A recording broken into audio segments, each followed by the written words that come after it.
Chapter 203, Hunting Up the Mountain. After experiencing such an event from earlier, everyone's attitude toward Jian Chen, in the village, completely changed. The next morning, the sun had just rose, dyeing the sky a reddish blush. In the Huang village, a chaotic mess of sounds could be heard. Jian Chen slowly opened his eyes from the seated position in his bed. That night, he had familiarized himself with the violet and azure sword qi and the identities of the sword spirits. Not only that, but he could now bring out the energies from the violet and azure sword spirits, which was their sword qi. This was a very strong source of power, but it was still unfamiliar to Jian Chen. If he didn't properly familiarize himself with it, then he wouldn't be able to freely use it at an efficient level. So Jian Chen didn't waste any time and immediately set himself to training with it. Jian Chen slowly rose from his bed and walked out of his room. Joyfully taking in the fresh morning air, Jian Chen looked back to his room. Before he had moved in, the village people had spent 2 hours to completely renovate the place for Jian Chen to live in. Outside, everyone in the village was currently in the courtyard exercising.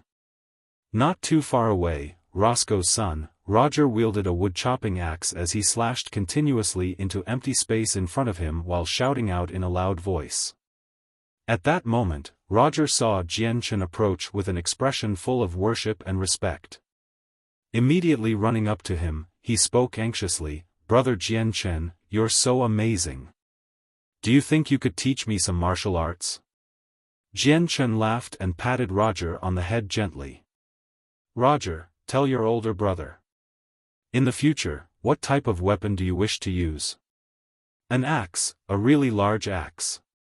Just like this one." "No, an even bigger axe than this one." Roger raised the wood-chopping axe into the air with an enthusiastic expression.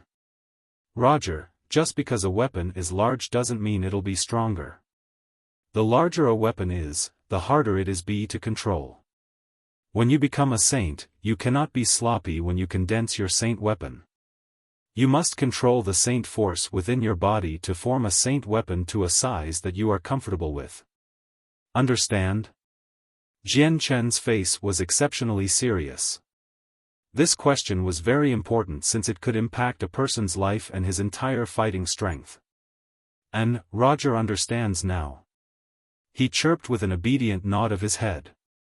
"Roger, your brother here isn't proficient with an axe, so I cannot teach much. But brother can still teach you a basic amount of the foundations." After that, Jian Chen explained a few basic principles of cultivation regarding martial arts. These topics were very important to Roger as well as being very practical. After all, if a person wanted to have achievements in the future, not only did one need talent, but they also needed a mastery of the foundation. That foundation was utterly indispensable. If one were to carelessly increase his strength in a sloppy manner, that manner would severely damage both their foundation and their fighting strength. In Jian Chen's past world, he had fought against many axe wielders, so he had a rough understanding of how it worked. However, teaching Roger these things at this moment was far too early. Jian Chen continued to teach Roger for an hour before finishing the training session. After that, Roscoe and a few weapon-wielding men walked up to him from some distance away. Arriving at Jian Chen's side, Roscoe laughed. "Kid, what brings you up so early in the morning?" "Huh, you've been here for a month, but this is the first time I've seen you up so early." Jian Chen returned his laugh and looked at the men holding weapons behind Roscoe. "Uncle, from the looks of things, you're going up the mountain to hunt?" Roscoe nodded his head and replied, "Correct. The meat we had in the village is all but gone, so we need to go hunting once more." "Huh, if Jian Chen has some free time, why don't you come with us to go hunting for some wild beasts? You're quite amazing, so with you, our harvest will definitely be bountiful."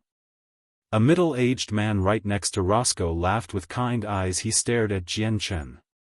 Jian Chen nodded his head. "I've found myself with some spare time, so I might as well go with everyone to learn how to hunt some wild beasts." After a month of residing within Huang village, Jian Chen hadn't helped the village in any way. Now that he was completely healed and had some ideas of leaving, he wanted to help out the village first to repay for the kindness they had shown him. After hearing Jian Chen's response, all of the men ready to go hunting had happy expressions on their faces. Each one of them had personally witnessed Jian Chen's strength. They knew that he was strong beyond belief, so right now, everyone thought that this trip would be an exceptionally rich harvest. Afterward, Jian Chen followed the group to the mountains. Although these mountains were very far from the magical Beast Mountain range near Wake City, they were not small in size. The mountains were filled with tall grass and had wild beasts roaming about occasionally. Though, Class 1 magical beasts were rare to come by. There were 7 people in total. Aside from Jian Chen, there was only one other person that had a fully condensed saint weapon. The other 5 and Roscoe just carried iron weapons. The deeper parts of the mountains contain a large amount of wild beasts. One of the men spoke while they traveled on the road. He was the only other man who was a saint, named Kratos. Unfortunately, his cultivation was rather mediocre and he had no source of monster cores to supplement his cultivation. Not only that, but he was not diligent in his cultivation, so even though he was around 50 years old, he was only at the level of a saint. For the moment, the group continued to walk slowly while carefully paying attention to their surroundings just in case a wild beast were to make its presence known. The beasts appeared at random and were dangerous enough to this group that they could harm to some of its members. Jian Chen followed the group silently. His eyes occasionally swept around them and his ears trembled with the sounds of activity. Everyone carefully traveled forward for some time before Jian Chen's face suddenly gained a smile. Bending down to pick up a stone, he shot it to the side with the speed of a bullet. Suddenly, a sound could be heard 20 meters off in the tall grass to the side. With the sudden movement, Roscoe and the others grew even more anxious and clenched their weapons in preparation to fight. Seeing the nervous expression on their faces, Jian Chen couldn't help but continue to smile. Waving his hand, he spoke, "No need to be worried, just come with me." The group of men followed Jian Chen through the patch of tall grass only to see a 2-meter-long body on the ground with blood pouring from its head. This is a tiger. Upon seeing the wild beast, everyone aside from Jian Chen and Roscoe cried out in shock. A tiger-class wild beast was undoubtedly one of the more dangerous wild beasts. Their attacks were vicious and their movements quick. Even if the 6 of them were to combine their strength, it would take an intense battle to kill a tiger, and even then, there would be no guarantee that they would have no injuries. However, Jian Chen had just killed a tiger they had thought to be extremely dangerous with ease. In their hearts, they couldn't help but look at Jian Chen with extreme respect as well as a deep amount of envy. Seeing the black tiger on the ground, Roscoe let out a deep breath of air.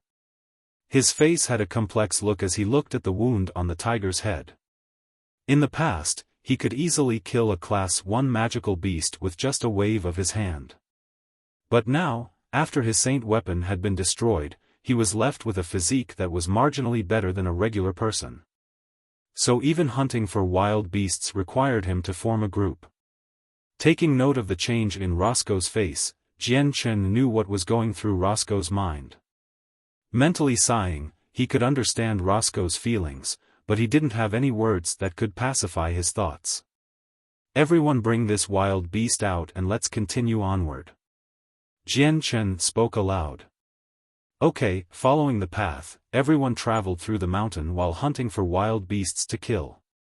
With a great saint master like Jian Chen leading the group, their harvest had become exceptionally rich. In half a day, they were fully loaded. Each one of them had a spare space belt from Jian Chen that contained the corpse of a wild beast of every type. It could even be said that the amount of wild beasts within these space belts could feed the village for half a year. Right now, Jian Chen had already led the group from the front for a long time. Suddenly, Jian Chen stopped right in front of a patch of grass. 2 meters right in front of Jian Chen was a single blood-soaked man that lay on the ground unconscious with various wounds adorning his body. Jian Chen's eyes went wide as he quickly arrived to the side of the body. His right hand hovered right next to the man's nose while his left hand was placed over the heart. There's a pulse and airflow, he's alive. Jian Chen's eyes lit up as he tried to save him. After that, the group of men following Jian Chen appeared from the tall grass and saw the unconscious man with shock. Seeing the group, he hesitated for a small moment before taking the man into his arms. He's still alive, but he's almost on his last breath. It'd be for the best if we return now. Right, saving a man's life is especially important. We'll head back right away. At the Huang village, Jian Chen and the group of hunters rescuing a man swiftly made news around the village, attracting the interest of many people. This time, everyone was trying to guess whether or not this man they rescued would be like Jian Chen and be a high-leveled expert. Within the small room of Jian Chen, 20 people were gathered around and talked among themselves. Within the room, the man Jian Chen rescued lay on his bed with a small glow of white light surrounding him. Right now, Jian Chen was using the light saint force to heal his wounds. The chances of his ability to use the light saint force like a radiant saint master being exposed were a lot lower since it was daytime. Chapter 204, Ming Dong highlight above. Although the man Jian Chen had rescued wasn't dead, he was still on the verge of dying. This small mountainside village wasn't able to find any sort of high-quality medicine to help treat the man's wounds, so Jian Chen could only rely on the light saint force to save his life. Under the treatment of the light saint force, Jian Chen was able to force the man away from the beckoning of Yanluo Wang. Just as his health stabilized, Jian Chen stopped using the light saint force since he had no desire to reveal that he could utilize the light saint force. That also meant the man's wounds would not be healed in a single motion.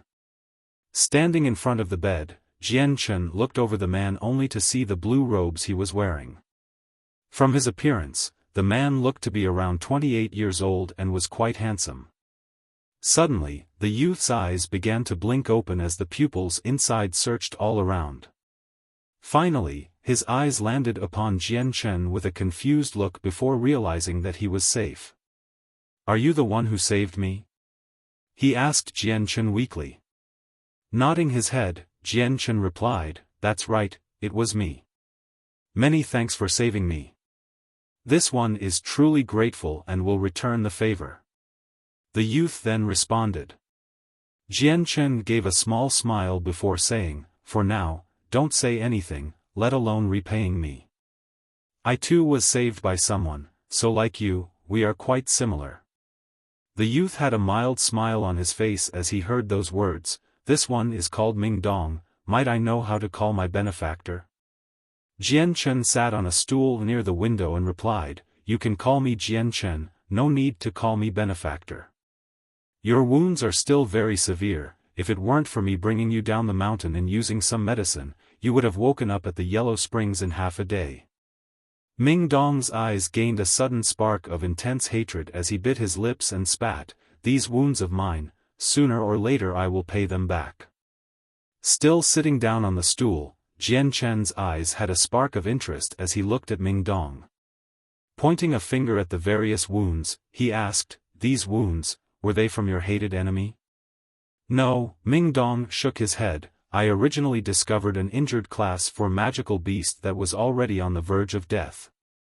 After a huge amount of effort on my part, I was able to kill and extract the monster core, but a group of mercenaries found and robbed me.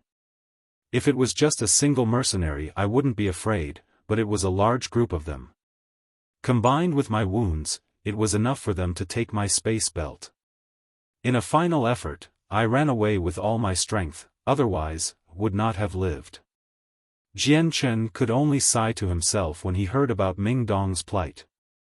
These type of occurrences were common within the Tianyuan continent since the world was one where the strong fed off the weak.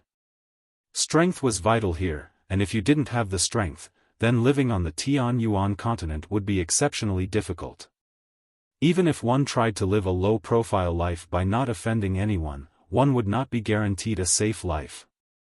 Danger could drop down from the skies at any given time, so no one would be able to constantly avoid it. After that, the two began to chat for a while to get to an understanding of each other. Ming Dong was a child from a rural village. He had a decent talent at cultivation and was hard-working as well. At the age of 28 he had already reached the level of a middle Saint Master. This type of cultivation speed was ranked among one of the top within the continent. Because of his habit of living alone, he had never wanted to travel with anyone else. Even after becoming a mercenary, he didn't join any mercenary groups and instead obtained personal freedom. These past few years, Ming Dong would accomplish a few mercenary missions that involved killing a few low-leveled magical beasts for their monster cores. Aside from selling a few for money, he used the rest to help him cultivate, making his cultivation speed faster than those around his age.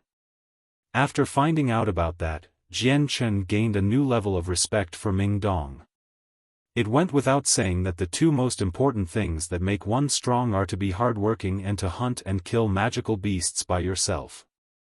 Jian Chen was certain in his heart that Ming Dong would be destined for many achievements if he continued to cultivate those traits.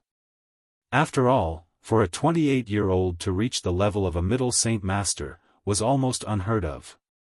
What was even more surprising was he had accomplished this by himself.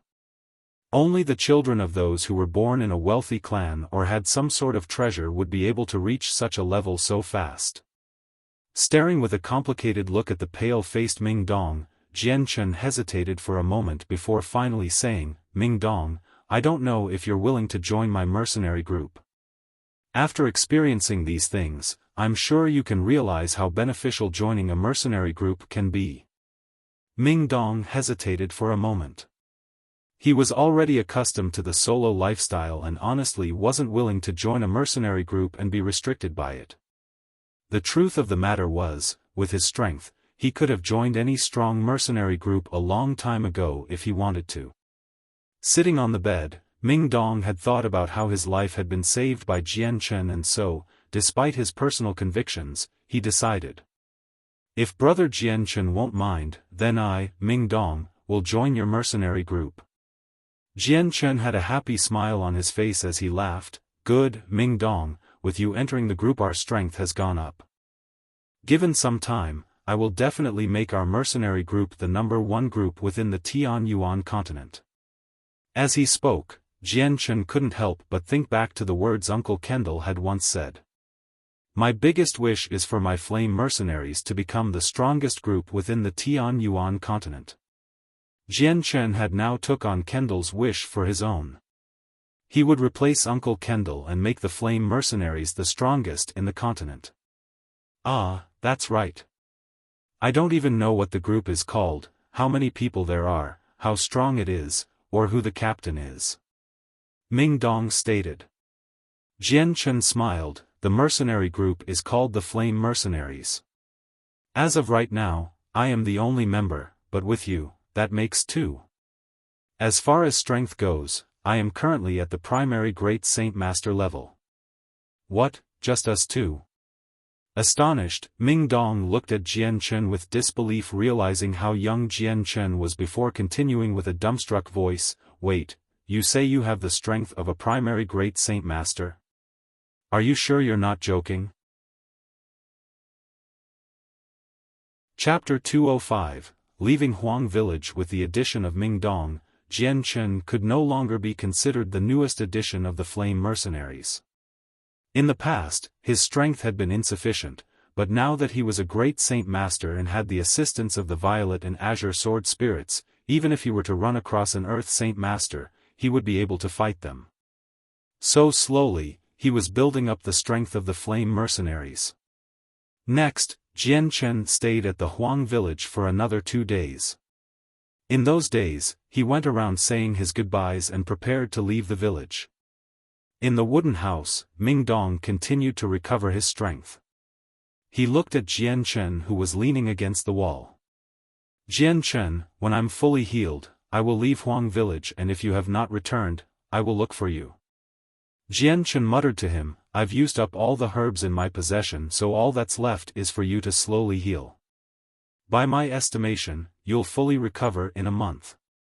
For now, I'll be leaving to take care of a few personal matters. I'll be back in a month, so for now, just rest up. Taking out a space belt and 8 class for monster core along with a few purple coins. If you heal up and I'm not back yet, then cultivate with these. With your talent and these class for monster cores, your strength will shoot up quickly. If I don't come back for a long time, feel free to leave by yourself. Seeing Jian Chen hold out those 8 class for monster cores, Ming Dong's face became startled. Class 4 monster cores were very costly, and so he had never used one. Just thinking about how he had almost lost his life over a Class 4 monster core had traumatized him a bit. So when Jian Chen had brought out so many Class 4 monster cores for him to cultivate with, he felt that he couldn't comprehend such generosity. Taking a deep breath and calming the raging emotions in his heart, his hand shook as it reached out to grab the items offered to him. With a complex look, he said, "Words of thanks won't suffice here, but in short, I, Ming Dong, will remember your kindness." Ming Dong was a person who remembered his dues. Jian Chen had saved his life and then gifted him so many precious items, so in Ming Dong's heart, he had resolved to follow Jian Chen with determination. He knew that were it not for Jian Chen, he would not have been able to see the afternoon sun ever again. Plus, Jian Chen was already a great saint master at such a young age, that spoke plenty about his cultivation talent. To follow such a person would be no loss at all. After planning things out with Ming Dong, Jian Chen didn't stay in Huang Village and immediately left the village he had stayed in for the past few months. Huang Village was very far from any other place and had mountains surrounding it, meaning there were very few people about. Following the instructions of Roscoe and the village elder, he headed out in a certain direction out of the mountain ranges. As time went on, Jian Chen had come across a multitude of villages like Huang Village. In these mountains, there were plenty of them. While walking, Jian Chen committed the path back to Huang Village to memory. He didn't want the path to be lost to him, since he wanted to meet back with Ming Dong after he finished with his personal matters. To find such a small village within the continent would be extremely difficult.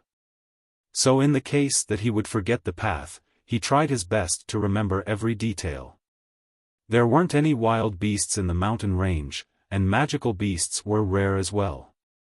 With that, Jian Chen could stroll through the mountain ranges for a day without seeing more than 2 Class 1 magical beasts.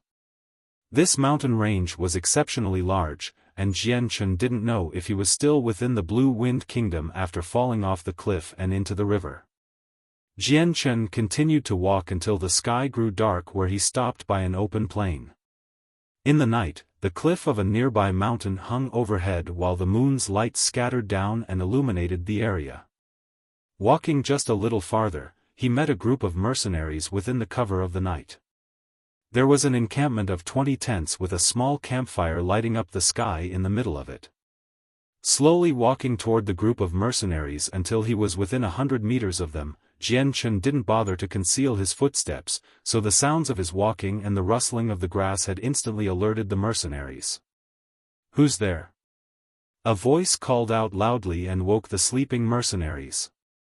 Immediately, the previously calm campground went into an uproar as a large group of men came charging out and surrounded Jian Chen. Because the moonlight was right behind Jian Chen, they could only make out his figure, but upon seeing only a single person, everyone's face loosened up a bit. "Who are you? State your name." A mercenary called out to Jian Chen. Jian Chen stopped just 20 meters away from the group of mercenaries that surrounded him. "This one is only a mere traveler who has lost his way, perhaps you could spare a map?" The mercenaries all looked at him with a strange face of surprise before another mercenary spoke to him. "Where are you coming from and where are you heading to?" Jian Chen hesitated for a moment before replying, "Before I ask my question, could you possibly tell me, is this still the Blue Wind Kingdom?" The group of mercenaries were now looking at Jian Chen with an absolute look of shock. "Correct, this is the Blue Wind Kingdom," a built mercenary responded. Upon hearing that he was still in the Blue Wind Kingdom, Jian Chen had a look of excitement on his face. That's good. This one, looking for the Class 3 Wake City. If anyone here has the directions, this one will be very grateful. What, you're going to Wake City? A person asked in surprise. Like the others, he was staring at Jian Chen with a strange look.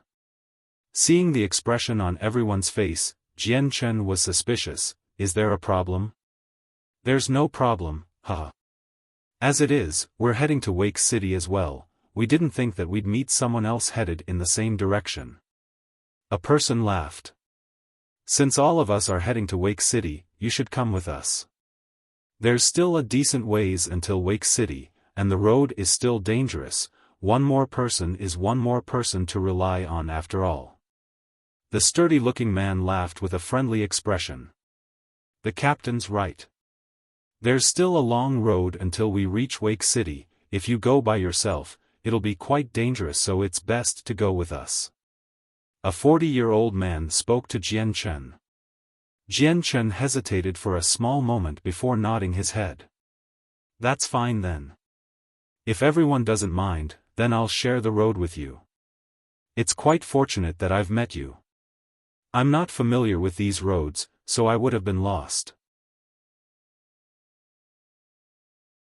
Chapter 206, Loyal Spirit Mercenaries. After that, Jian Chen continued to travel with the mercenary group and chatted with them. Jian Chen and the group of mercenaries subconsciously grew closer together, while at the same time Jian Chen had learned a thing or two about the group. This group of mercenaries was called the Loyal Spirit Mercenaries, and it had around 80 members. Aside from the captain that had peak Saint Master strength and 5 others that were Saint Master experts, everyone else ranged from Saint to Great Saint. As the night came, Jian Chen and the Loyal Spirit Mercenaries would often talk for a while before retiring, but Jian Chen would always take out his tent from his space belt and then 2 monster cores in order to spend the rest of the night cultivating. As usual, the energy within the monster cores was absorbed into Jian Chen's body at an alarming rate.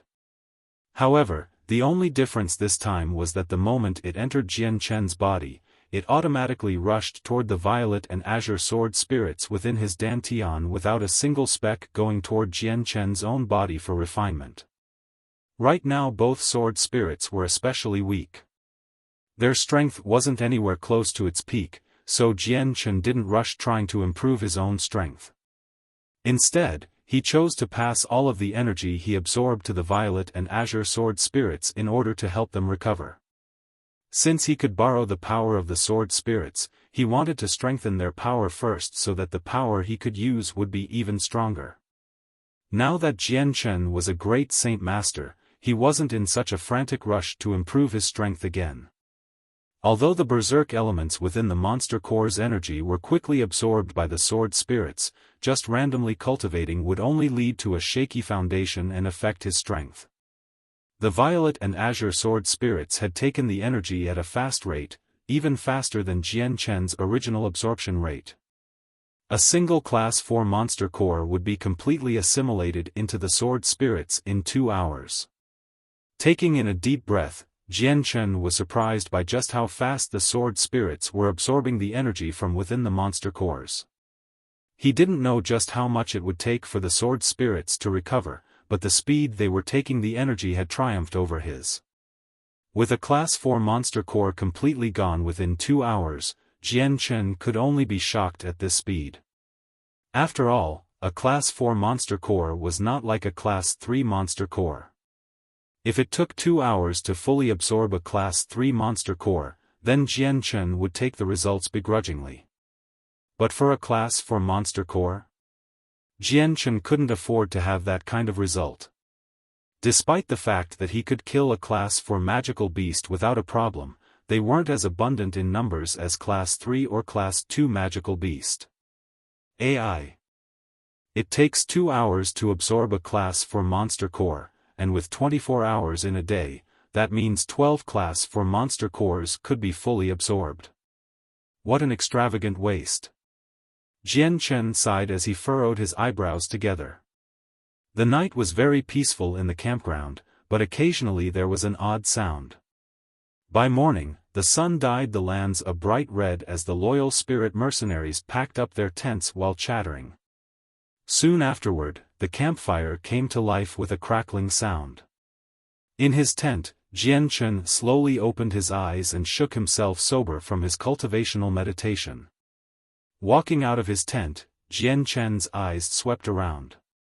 Seeing only 40 men moving about and lighting campfires while packing up the tents, he noticed a few were already mounting the horses in preparation to move out. From some other tents, a few men slowly crawled out in a hazy stupor. A few of them were yawning continuously, a symbol of their lack of good sleep. Slowly shaking his head, Jian Chen began to pack up his tent. "Hey, Jian Chen. Did you get a good night's sleep?" Suddenly, a deep voice called out to him from behind. At the voice, Jian Chen turned his head behind only to see a sturdy-looking man coming toward him. This man was someone Jian Chen recognized. He was the leader of the loyal spirit mercenaries, Hudolf. "Ah, quite well, yes."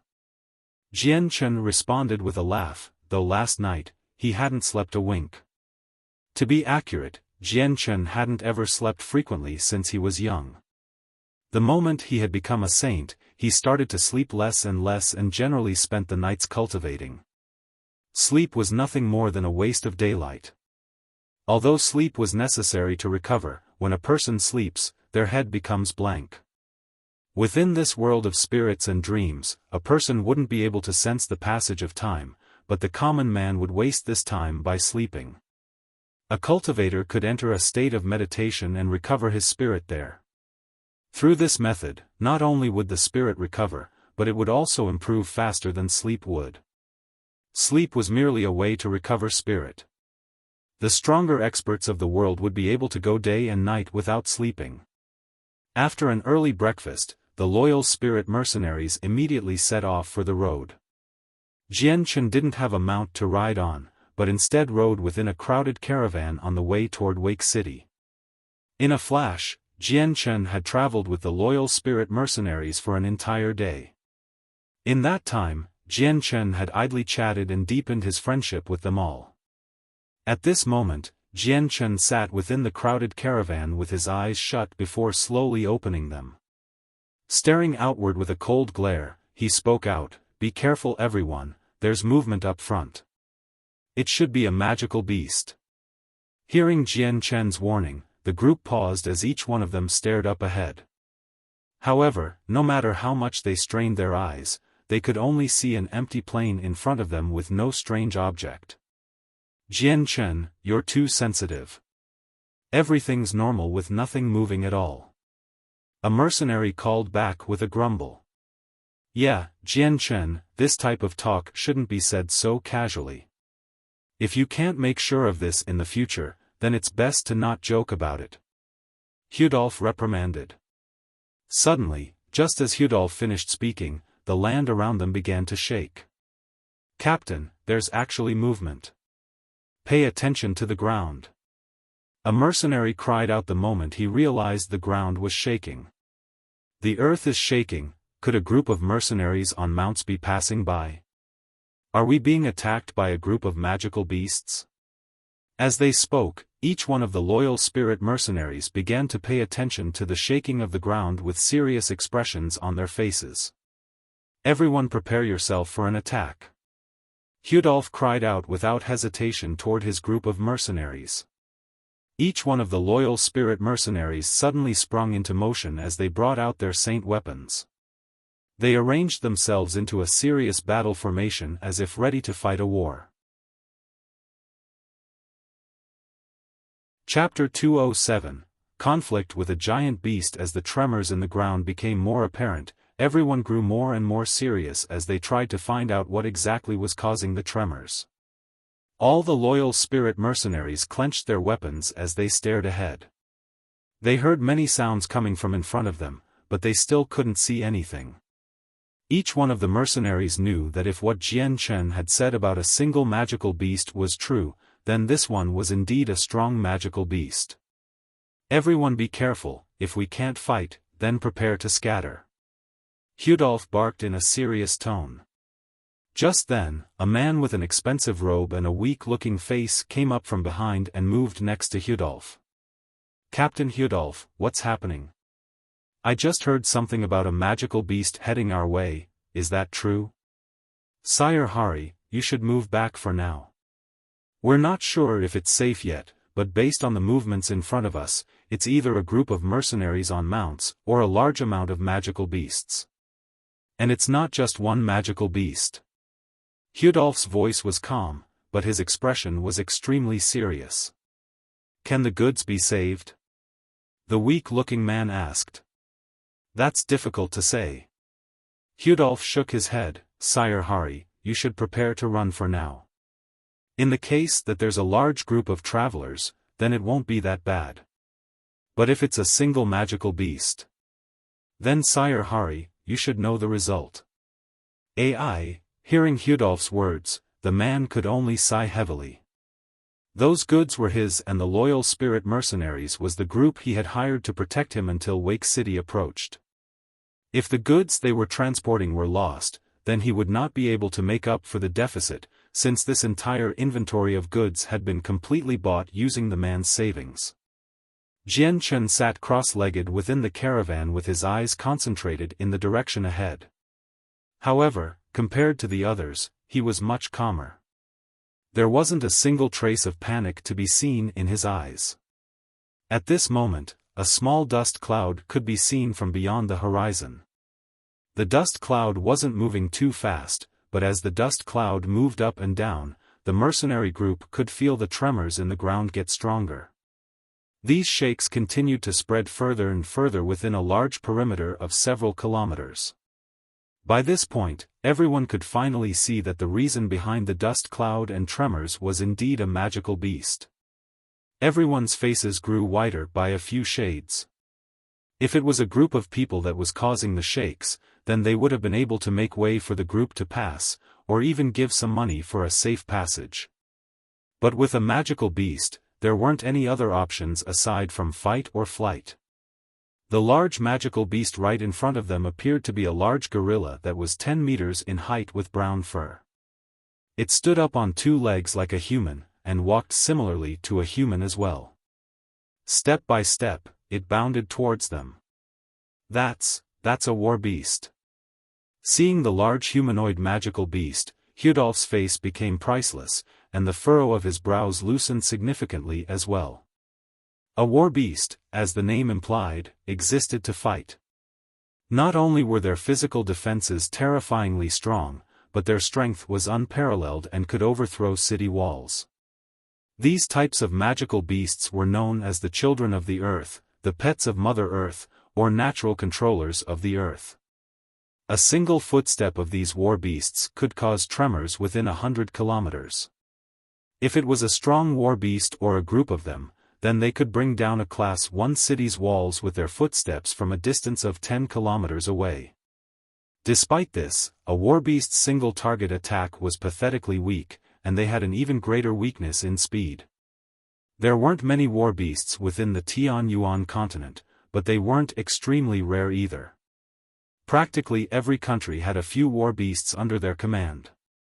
"Captain, that's a warbeast. Its defense is strong, but its offense is relatively weak. What should we do? Should we fight it, and force it away?" a loyal spirit mercenary asked. No wonder there was such a strong tremor, it was a war beast. "Since it's a war beast, this will be easier to deal with."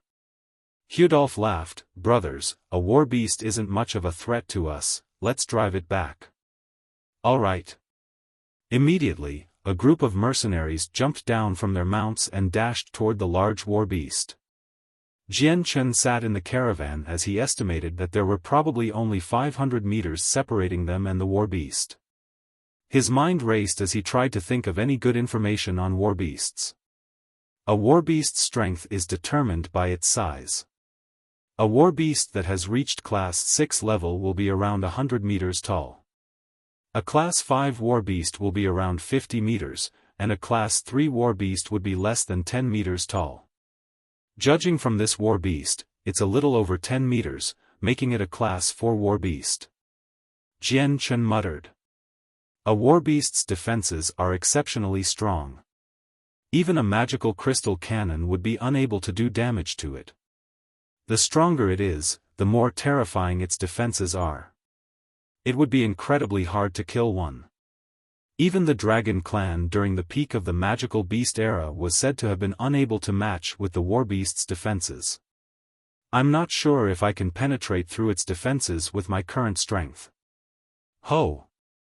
Seeing a group of mercenaries charge toward it like a group of small ants, the warbeast let out a roar before stomping heavily on the ground. Bang! As an oppressive roar rang out, the ground around the warbeast began to fiercely shake. A series of web-like cracks ran through the ground in all directions. Soon, the area within the large perimeter was covered in cracks. The violent shaking of the ground had caused the caravans to sway violently. The force was so great that even Jian Chen wasn't able to control himself, and fell to the ground. Creak. The caravans began to creak with a painful sound as the various commodities tumbled to the ground. Not too long after, dozens of caravans all collapsed. This kind of earthquake didn't affect the loyal spirit mercenaries at all. The group quickly arrived at the warbeast's feet and resolutely hacked at the warbeast's body with their saint force-filled saint weapons. However, they didn't damage the giant warbeast at all. Even its fur had remained completely uncut. Ho! The large warbeast snarled angrily. It lifted one of its large legs into the air before firmly slamming it down towards a mercenary's head. That mercenary lazily rolled away and dodged the warbeast's foot. When the warbeast strongly slammed its foot into the ground with a seeming endless amount of force, the entire area shook violently once more. But what amazed everyone was the fact that when the warbeast lifted its leg, there was not a single trace of a crater to be seen from the blow. Chapter 208, He Fearful Violet and Azure Sword Chi. The defenses of a warbeast are quite strong. Everyone put more strength into your attacks, combine them. Hudolf cried out as his saint weapon materialized in his right hand. With an explosive shout, a large amount of saint force surged into his weapon as he slashed down onto the warbeast. Just as Hudolf used his entire strength on that one strike, it didn't have any effect. The warbeast's skin remained undamaged like before and not even a single strand of hair was cut. Damn it all! Hudolf couldn't help but curse out loud. Why is this warbeast so strong defensively? It's just standing there for me to kill, but I can't kill it. Captain, this warbeast is just too strong in terms of defense. We're not strong enough to harm its defenses, so what should we do, run away? A mercenary shouted to Hudolf. Captain, this warbeast is a class 4 magical beast. Even if a great saint master can damage it, we surely cannot with our strength. It'd be for the best if we retreat. A gray-robed middle-aged man spoke to Hudolf from his side. That's right, Captain. We don't have any way of beating this warbeast. Hearing his mercenaries' opinions, Hudolf didn't hesitate. Immediately barking out a command, he shouted, Brothers, head toward the caravans, I'll hold the warbeast off. Yes. Immediately a dozen men ran back toward the caravans at the back of the group. The moment they saw the caravans, each one of them became thunderstruck.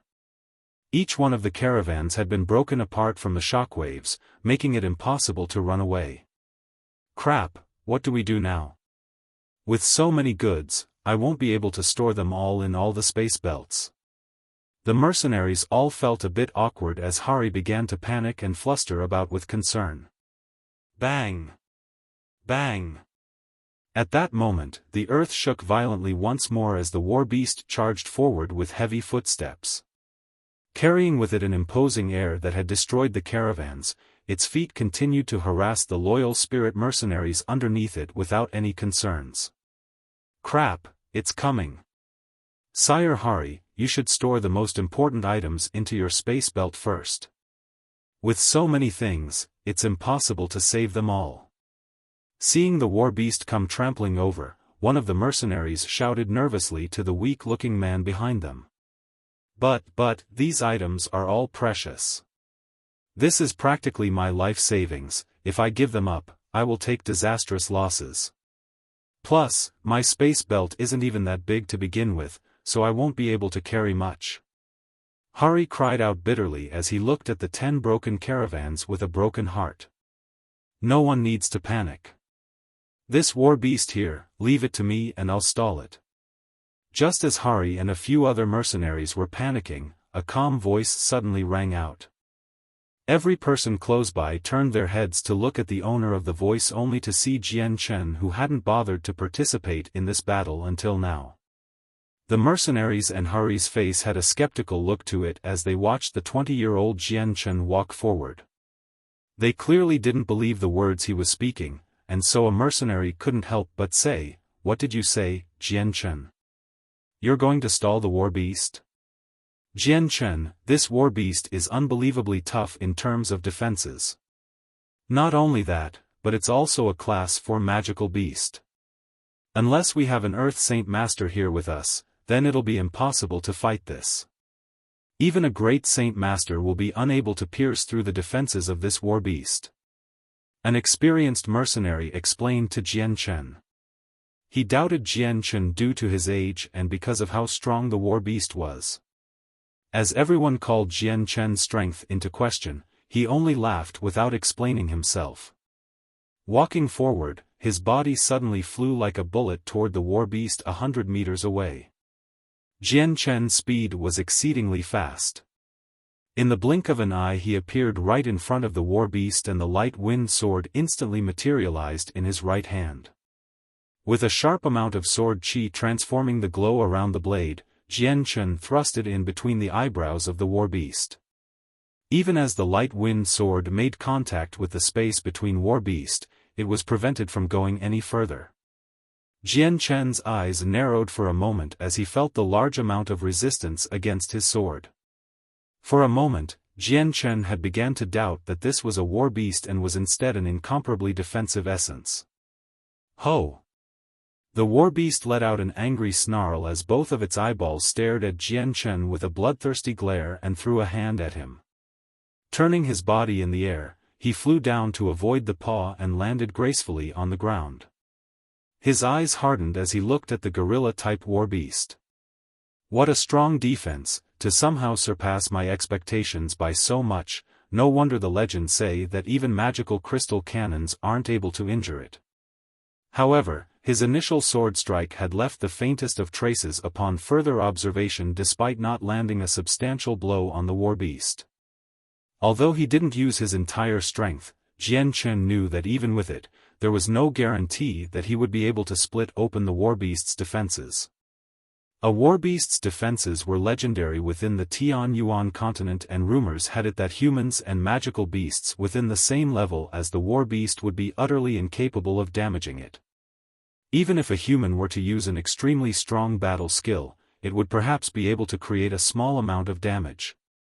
The moment a war beast reached the level of a class 4 war beast, its defenses would also increase, and even Earth Saint Masters would have a hard time killing it. Bang! Bang! Bang! The war beast followed Jian Chen with his eyes as each footstep it made shook the ground. Walking toward Jian Chen, it could feel the slight pain still from Jian Chen's sword. Jian Chen, hurry up and run. The war beast is about to charge at you. Hudolf cried out. However, Jian Chen turned a deaf ear to Hudolf's warning, and with a sharp gaze that was filled with energy he looked at the approaching war beast. Jian Chen's light wind sword suddenly burst into a violet and azure glow. Ho! The war beast was right in front of Jian Chen now.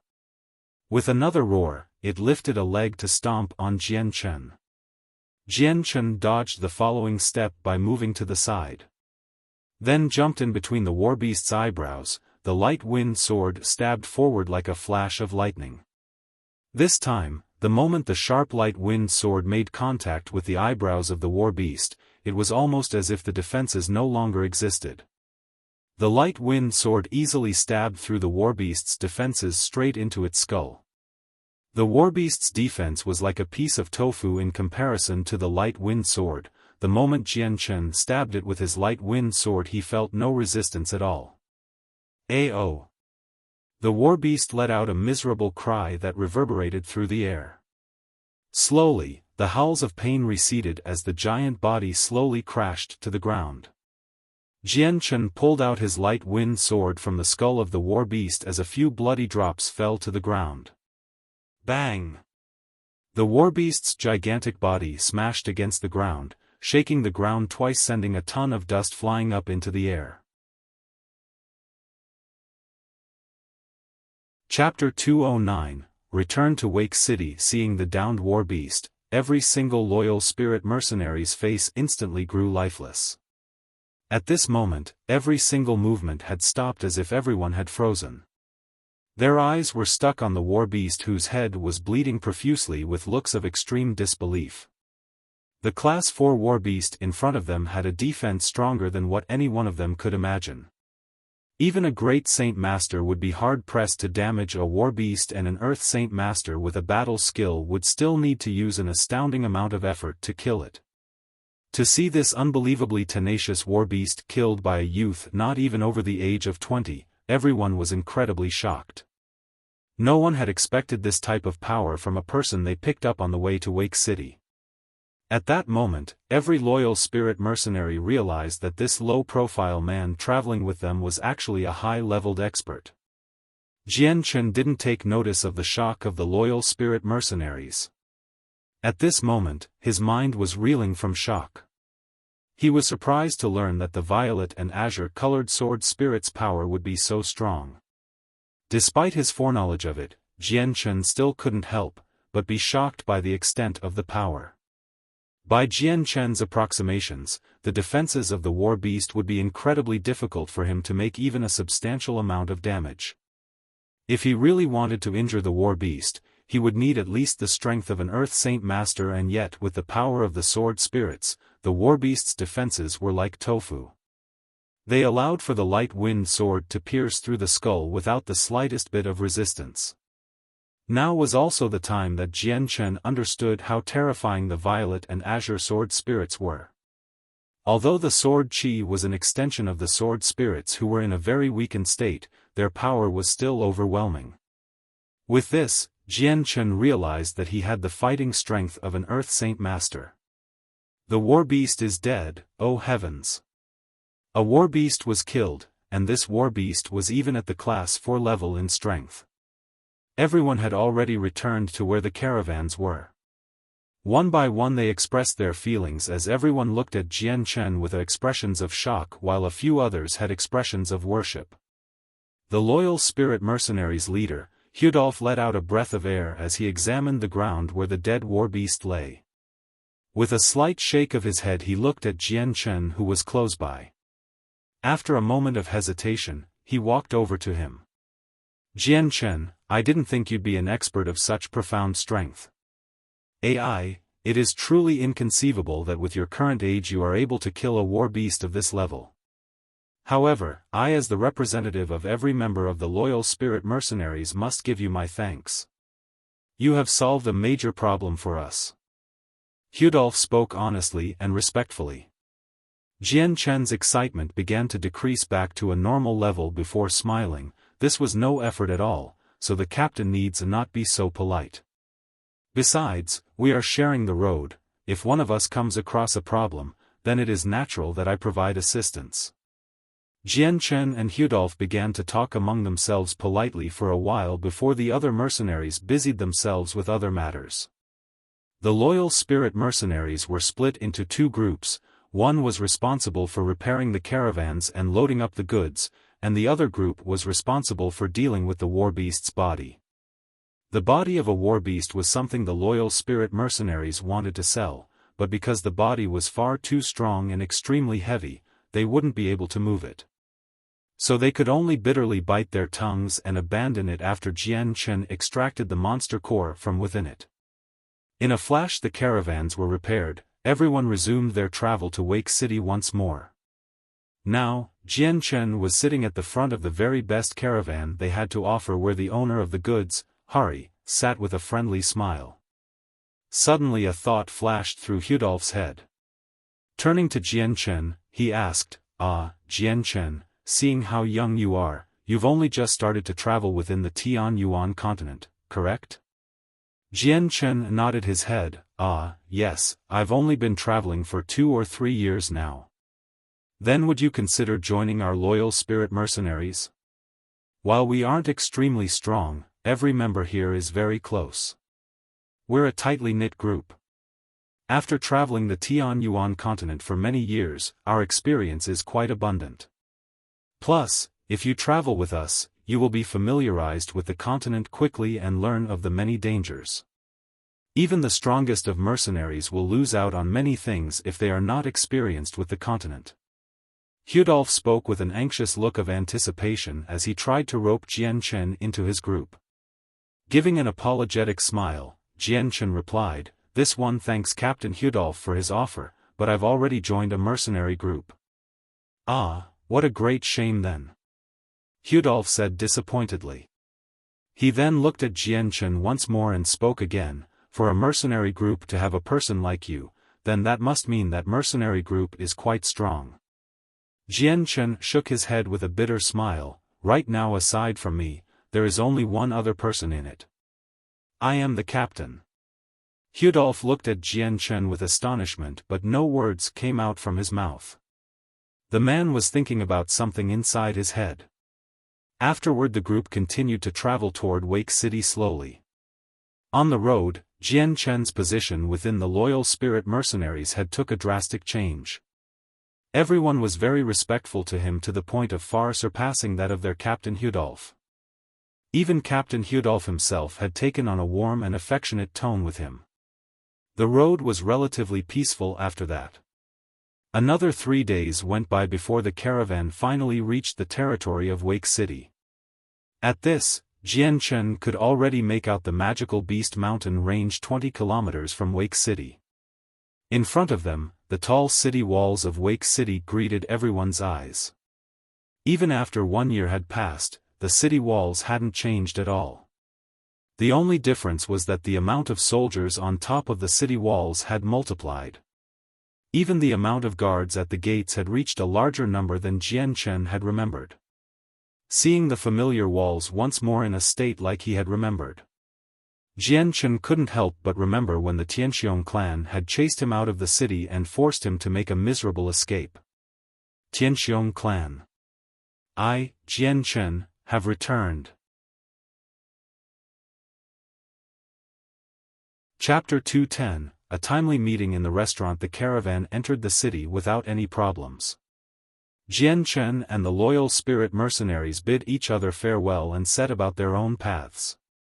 Seeing Jian Chen walk farther and farther away, Hudolf had a look of hesitation on his face as he sat on his mount. His head lowered in thought before biting his lips as if he had reached a conclusion before turning to look at this group of mercenaries. "Brothers, after all of the goods are delivered properly, do not leave yet. There is one more matter I wish to talk to everyone about." "Yes, Captain." The loyal spirit mercenaries all cried out in agreement. Although each one of them had some sort of question on their mind, not a single one of them said it out loud. Jian Chen walked through the large streets, but unlike last time, Jian Chen felt that the atmosphere in the city was heavier as if some big event was about to happen soon. He then walked into a restaurant where people bustled about their business and the sweet aroma of food wafted into his nose. Smelling the unique fragrance of meat and vegetables, Jian Chen couldn't help but stop and admire the smell for a brief moment before continuing in. While he resided within the Huang village, Jian Chen had spent many days with a simple meal and tea and hadn't been able to eat any delicacies that only a city restaurant could offer. At the beckoning of a waitress, Jian Chen sat at a table so he could have a meal to eat. There was a window located by the table. Right now the day was already noon, so the restaurant was full of people. A group of sturdy-looking people sat near him and talked loudly over their meals. "Do you know when this next magical beast wave will happen or how long it'll last?" The city lord made an announcement. "The wave should occur within a few days' time." But according to the last wave, this wave might last for over 10 days. The sounds of chatter reached Jian Chen's ears. The interesting tidbits he heard caused his ears to vibrate in interest. In thought, Jian Chen muttered to himself, a wave of magical beasts. Could it be that the magical beasts from the Magical Beast Mountain Range are coming to besiege the city? If so, then it's no wonder that the atmosphere in the city is so tense. With that, Jian Chen continued to eat his meal while listening in on the men talking to each other. With each bite of food he made, he digested the information he heard. Hey, look! Isn't that the Zhou mercenaries? One voice in particular stood out to Jian Chen, and the moment the words registered in his head, Jian Chen immediately froze in place as he was reaching out with his chopsticks to pick up a slice of meat. Slowly raising his head, he looked out the door of the restaurant only to see a group of 4 armored mercenaries with an impressive design walk into the building. These 4 mercenaries had the same exact armor with an identical emblem imprinted on their armor. Aside from the helmets, these mercenaries looked to be the same exact ones like the ones Jian Chen had met at the Magical Beast Mountain Range. The 4 Zhou mercenaries walked to a table near Jian Chen and sat down. After ordering a meal, the 4 began to talk quietly among themselves. Following the entrance of the 4 Zhou mercenaries, the topics in the restaurant began to divert to be about the Zhou mercenaries. I've heard the Zhou mercenary captain Zhou Yun made a breakthrough into the Great Saint Master level 3 months ago. With a Great Saint Master, the Zhou mercenaries are surely much stronger than before. Right now within Wake City, the Zhou mercenaries are nearly unparalleled in strength. That sounds about right. Ever since Zhou Yun made a breakthrough to Great Saint Master, the strength of the entire group increased rapidly. Right now their members number over 100, and with the support of the Zhou clan, then within Wake City, the Zhou mercenaries can easily be considered one of the strongest 3. Many of the diners were chatting quietly, but each one of them were quite strong, so they could easily talk to each other without fear of angering the 4 mercenaries. Hearing the chatter of all the people around them, the 4 Zhou mercenaries sitting near Jian Chen couldn't help but have arrogant looks on their faces. Within the small Wake City, a Great Saint Master was considered one of the peak experts. Their statuses had skyrocketed ever since their captain made a breakthrough to become a Great Saint Master as well as gaining so many members. Zhou mercenaries, I didn't think I'd see you in Wake City. Jian Chen stared coldly at the Zhou mercenaries with an intense desire to kill. Slowly putting down the chopsticks in his hand, Jian Chen walked to the 4 Zhou mercenaries and looked straight at them before speaking slowly. You 4 are from the Zhou mercenaries? The 4 Zhou mercenaries all looked at Jian Chen. From his tone and posture, the Zhou mercenaries could all tell that Jian Chen was not favorable to them. In a flash, their own eyes stared coldly back at Jian Chen. Correct, we are members of the Zhou mercenaries. Kid, who are you? Speak your name. A sturdy-looking mercenary said arrogantly to Jian Chen. Everyone within the restaurant began to look at the interaction between the 4 Zhou mercenaries and Jian Chen. Putting down their bowls and chopsticks, everyone tried to pay close attention to what they were saying and started to prepare themselves just in case a fight would happen. Humph, Jian Chen snorted. There was a look of disdain on his face as he remained quiet. Instead, the light wind sword instantly appeared in his hand before spearing the throat of one of the Zhou mercenaries. Seeing the sword pierce their comrade's throat, the other 3 mercenaries were in shock for a brief moment before recovering themselves and crying out furiously. To dare go against us Zhou mercenaries, do you seek death? One roared as the other 2 members charged at Jian Chen with their saint weapons ready to slash at Jian Chen. He pulled the light wind sword out from the dead mercenary with a smooth gesture before it flashed silver once more. As the 3 saint weapons danced and flew at Jian Chen, his sword flew out and cut through the throats of 2 of the mercenaries and stopped right in front of the neck of the final remaining mercenary. As the saint weapon stopped briefly in front of his neck, the last mercenary quickly recalled his own saint weapon with an extremely pale face. He didn't dare believe that a 20-year-old youth like Jian Chen would be able to beat him. His strength was at the primary Saint Master level, but he was no match for a small youth like Jian Chen. His eyes shook slightly as he turned his head to look at the two previously alive mercenaries by his side. His eyes could only see the small rivulet of blood pouring from their necks before their bodies fell to the ground. At this, the final mercenary's courage broke as he felt panic in his heart. Hastily, he began to cry out for forgiveness, "Don't kill me, don't. Great swordsman, if there's something you want to say, say it. Just don't kill me, I'll do anything you want me to." Seeing the look of fright on the mercenary's face, Jian Chen sneered, "Bring me to your general headquarters for the Zhou mercenaries, otherwise, I'll kill you here and now." Chapter 211, Judgment Day for the Zhou Mercenaries. 1. With a sword pointing straight at his throat, the mercenary didn't dare to try and put up a courageous face. Without hesitating to answer Jian Chen's request, he took him to the headquarters of the Zhou mercenaries with a look of alarm. Jian Chen and the mercenary walked out of the restaurant, but within it, the previously silent building exploded with chatter as everyone looked on with disbelief at the three dead corpses of the Zhou mercenaries. In shock, each diner started to chat to one another about the event that just happened in front of them. Who is that youth? His strength is unexpectedly high to be able to kill 3 Zhou mercenaries. I didn't even get to see his movements at all since they were so quick. What a truly shocking event. I am already 40 years old, but my strength hasn't even passed that of a primary Saint Master. But that youth is barely 20 years old and he killed a few men that are around my strength in a flash. How inconceivable. That youth is far too strong. I estimate that he is at the great Saint Master level. Could it be the Zhou mercenaries have offended him and he has come to take revenge today? The Zhou mercenaries' captain Zhou Yun also has the strength of a great Saint Master. They also have multiple Saint Master experts. This youth has raised the banners of war so quickly for the Zhou mercenaries' main army, I am not sure if he will even be an opponent for them. This mysterious expert youth surely has a vendetta against the Zhou mercenaries. After that marvelous fighting ability, I wish to see their fight.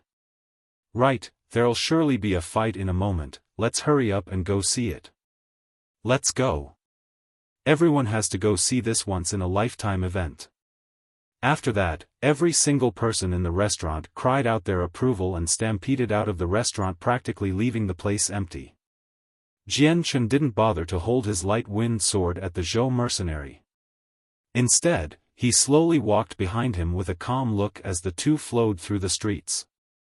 Although he wasn't paying much attention to the mercenary in front of him, if the mercenary wanted to run away, Jian Chen's light-wind sword would instantly pierce through his neck. Behind Jian Chen, the group of people from the restaurant followed at a distance of 50 meters. The Zhou mercenaries were based within Wake City in a single central house. Right above the gates to the house, a single board written in fancy calligraphy had the words, Zhou mercenaries, written on it with a group of 4 heavily armored mercenaries standing right below it. Seeing the giant board on top of the gates, Jian Chen couldn't help but have a gloomy yet dark smile on his face as a flash of killing intent appeared within his eyes before following the mercenary to the headquarters. This is the territory of the Zhou mercenaries, speak your name. Just as Jian Chen approached the giant gates, the guards at the gates blocked his path with a cold look and a loud shout. Humph. Jian Chen snorted once more as the light-wind sword appeared in his right hand. In a flash, the heavily armored mercenary had his throat pierced as blood began to spill all over the ground. The Zhou mercenary gripped at his neck with his hands as his face began to pale before ultimately, his body fell to the ground. Seeing their dead comrade on the ground, the other 3 mercenaries were all shocked. They quickly regained their bearings and cried out in anger. How brazen! To kill one of our Zhou mercenaries, you are impatient for death. Immediately 2 saint weapons flew at Jian Chen as the last one retreated in between the gates to report the commotion. Suddenly, just as the 2 mercenaries moved into action, Jian Chen's light wind sword flashed silver and stabbed into the throats of the two before they could even react fast enough to register the sword. In a single moment, Jian Chen had killed 3 of the 4 guards at the gate and the last one had escaped inside to warn the others. Staring coldly at the 3 dead bodies on the ground, Jian Chen looked at the board overhead. Zhou mercenaries, today is the day you will be eradicated from Wake City. With that, he leaped into the air with the faint glow of his light wind sword and slashed apart the board symbolizing the Zhou mercenaries. After destroying the Zhou mercenaries' board, Jian Chen immediately kicked apart the gates with a crashing noise. The wooden gates had been instantly blasted off the door hinges before landing on the ground far away from him. Bang! Just as the large gates fell to the ground, a large sound reverberated through the air along with the doors breaking into pieces and flying everywhere in a storm of splinters. Humph, who is so audacious to go and attack our Zhou mercenaries? At the same time, a furious voice called out to Jian Chen from inside. Jian Chen walked forward casually step by step. He walked with a gentle approach as if he were on an evening stroll. Even his face was calm as if he wasn't taking the Zhou mercenaries seriously. As Jian Chen walked into the courtyard, the figures inside the house suddenly appeared in front of Jian Chen's eye. In the previously empty space in front of him, a single blue-robed middle-aged man stood there. The man looked to be around 50 years old with a few scars adorning his face. They made his appearance rather frightening. Following the entrance of this man, another group of 20 people flew into the courtyard in quick succession, a few of them running while the others flew down from the ceiling. In a short moment, there was a total of over 100 men filling up the courtyard with Jian Chen in the center, surrounded. The man with the scarred face stared coldly at Jian Chen as he measured him up. "Kid, who are you and why are you here to fight with us Zhou mercenaries?" Jian Chen returned the glare as he looked around himself. Instead of answering the man, he asked his own question, "Is this everyone from the Zhou mercenaries?" Hearing this, the middle-aged man furrowed his eyebrows. "What is the meaning of your question?" Jian Chen let out the smallest of smiles as his right hand clenched the light wind sword. A sharp amount of sword chi filled the air around it as he whispered, "From here on out, Wake City will no longer have the Zhou mercenaries." Chapter 212, Judgment Day for the Zhou mercenaries. 2. When Jian Chen's calm promise reached the ears of every Zhou mercenaries, their faces all changed abruptly. In an instant, every cold glare directed at Jian Chen was replaced with a furious anger and killing desire. The scarred man had a look of fury as well as his expression grew dark. A very intense amount of killing intent emanated from his eyes as he stared fiercely at Jian Chen with a sneer, "Kid, with just you have no qualifications to speak of such a thing. Someone, go and seize him. Let this ignorant kid understand how high the heavens are compared to the earth, let him know our Zhou mercenaries are not someone to fight with." As the man barked out an order, the surrounding mercenaries didn't hesitate for a moment as each one of them materialized their saint weapons and charged at Jian Chen from every possible angle. Jian Chen let out a sneer as his body flickered out of sight. Just as the last of his body flickered away, the saint weapons from his enemies all hit nothing but air.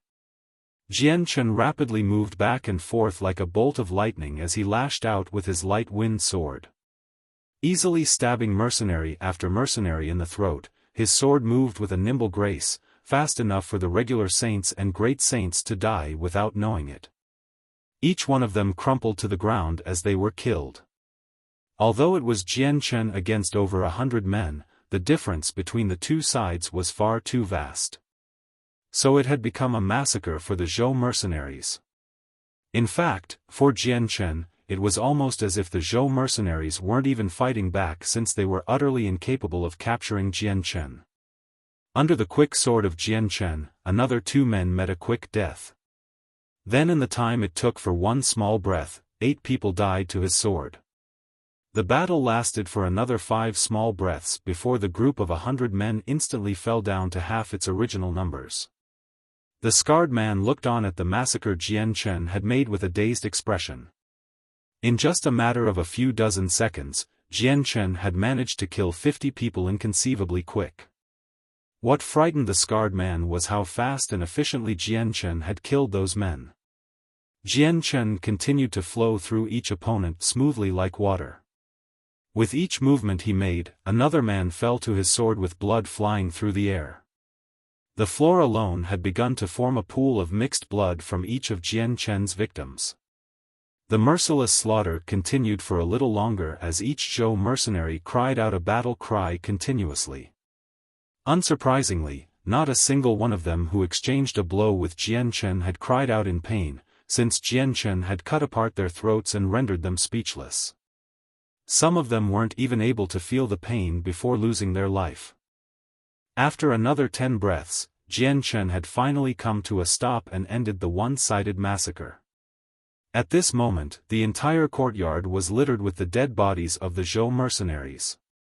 There had been 100 of them, but after Jian Chen was done with them, all 100 of them were scattered on top of each other. Each one of the bodies had a single wound to their neck that let blood flow freely onto the ground, dyeing it a crimson red. The stench of the blood began to waft up into the air and would definitely make anyone vomit if they smelled it. By now, it was only the scarred man with a dozen other men right behind him that were left. All of them had sluggish looks on their faces as if they couldn't believe what had just transpired. There used to be 100 people. However, in a short moment, all of them were killed thoroughly by a youth that was no older than 20 years old. Even though they had personally witnessed this shocking massacre, they still couldn't believe it. The 11 people were terribly frightened ere they stood without a single voice escaping from them. Jian Chen stared at the remaining people with a level expression before a merciless grin slowly replaced it. The first 100 people he had killed were only those of the saint and great saint level. But these remaining people were the pillars of the Zhou mercenaries who were all at least the level of a saint master. Without sparing any time, Jian Chen's figure went into motion as he flew toward the remaining dozen people. The light wind sword flew in a silver arc and effortlessly stabbed into the throats of 2 of the men, claiming the lives of 2 saint masters with ease. Now that Jian Chen had made a breakthrough into the great saint master level, these saint masters were nothing more than weak ants in his eyes. Even his sword would be unavoidable to a saint master. Jian Chen didn't have any intentions of letting a single Zhou mercenary escape. After killing 2 of the Saint Masters at lightning-fast speed, Jian Chen's light wind sword once again turned into a silver-white blur, enveloping the remaining people with his sword chi. PCH. PCH. PCH. The light wind sword came down another 3 times and in an instant, 3 Saint Masters had their throats pierced. Up until this moment, the remaining few Saint Masters had been paralyzed. Each one of them then regained themselves with a look of abject horror and instantly moved to dodge Jian Chen in a strange attempt to distract him. Stop, stop. If there's something you want to say it quickly. The scarred man cried out to Jian Chen in a frantic manner as he dodged to the side. Right now his expression was no longer that of shock, instead, horror and desperation adorned it. Jian Chen stopped his massacre for a brief moment before staring at the few Saint Masters. Speak then, where is your captain? In the restaurant, Jian Chen had figured out that the captain of the Zhou mercenaries was a great Saint Master expert. Within this group of people, he had realized that not a single one of them were at that level. With this situation, that could only mean that the captain was not here. That wouldn't do, since Jian Chen wanted to kill the captain. The scarred man let out a deep breath as he tried to calm his nerves. Unsuccessfully, he stared at Jian Chen and spoke with a trembling voice, "Brother, I don't know what our Zhou mercenaries captain has done to offend you to the point that you want to eradicate us all." Compared to before, the scarred man's attitude had taken a complete turn. Jian Chen's cold gaze turned even darker as he stepped toward the scarred man. Each step he took made the man even more nervous before Jian Chen said, "I'll ask you one last time, where is your captain?" Jian Chen had not bothered to pay attention to the other's question. Seeing how Jian Chen was approaching him, the man took a few steps back with some hesitation. "Wherever the captain is, I know not." Hearing that, Jian Chen's eyes flashed coldly and cared no more for the scarred man. Instantly appearing in front of him, the light wind sword stabbed straight for the man's throat. The man's face suddenly dropped as he tried to fly backward. In an instant a sword appeared in his hand as he attempted to block the light wind sword. However, before he could even bring his sword into position, the light wind sword had already approached his neck and buried itself deeply within. The bloody tip protruded through the back of his neck. Seeing that the scarred man stood no chance against Jian Chen, the remaining few Saint Masters' faces all paled in fright from the domineering power Jian Chen had revealed. "Run away. Find the captain, he's the only one that can avenge us." One Saint Master cried out in terror as he ran for the gates to Wake City. "Right, find the captain, quickly." The other Saint Masters suddenly came to their senses. Without further hesitation, they each threw each other behind in their attempts to escape from the place. Jian Chen slowly pulled the bloody light wind sword from the dead scarred man. Looking at the escaping Saint Masters, he sneered before following them on their way out. Not too long after Jian Chen had left, the group of people that had followed him from the restaurant suddenly appeared in a huge crowd at the Zhou mercenaries' headquarters. However, just as this group of people saw the terrifying sight that lay beyond the broken gates, all their faces grew alarmed as they couldn't believe what they were seeing. From the time it took Jian Chen to enter the headquarters to when he left, hadn't even been over 10 breaths of time. In such a short amount of time, the headquarters had been littered with corpses of over 100 men. Such a sight would astound anyone. Chapter 213, Zhou Clan. Although Wake City was on the verge of being besieged by magical beasts, no one within Wake City was feeling any sort of dread or panic. The only difference was that the atmosphere in the city was a little heavy, but the citizens continued on with their business as usual. The magical beast mountain range was very close to Wake City, about 20 kilometers away. It towered over the Class 3 city that was highly experienced, repelling waves of magical beast attacks. Even the city walls were equivalent to walls in a Class 1 city. Every single time magical beasts attacked the city, this small Class 3 city would always stand straight and tall. So those who were born and raised in this city were all used to the besiegement of the magical beasts. Within Wake City, the city lord had announced the news as well as posted the mission within the mercenary union. Practically every single mercenary had congregated within Wake City in preparation for the magical beast's attack. Nowadays, the streets within Wake City had more people than ever. If one were to look closely, one would notice most of the people walking the streets were mercenaries who were also making most of the racket. "Out of the way I said. Out of the way." At this moment, a loud and frantic voice rang through the streets, causing everyone to turn their heads. They could only see a few middle-aged men barreling through the streets desperately. Each one of them wore different colored robes, but the insignia on their chests were identical. Whoever was unfortunate enough to block their way was unceremoniously pushed aside, causing them to earn the ire and curses of everyone. Some had grown violent, and the stronger men began to bring out their saint weapons as if looking to make them pay for their crime. "Look at their badges, aren't they members of the Zhou mercenaries? They're really the Zhou mercenaries. Why are they in such a panicked state? It's almost as if they're being chased by someone." When a few of the people on the streets recognized the badges on the men, they were all surprised to see this strange event. Even the men that had been pushed out of the way by them suppressed their furious wrath and saint weapons the moment they heard that the group was from the Zhou mercenaries.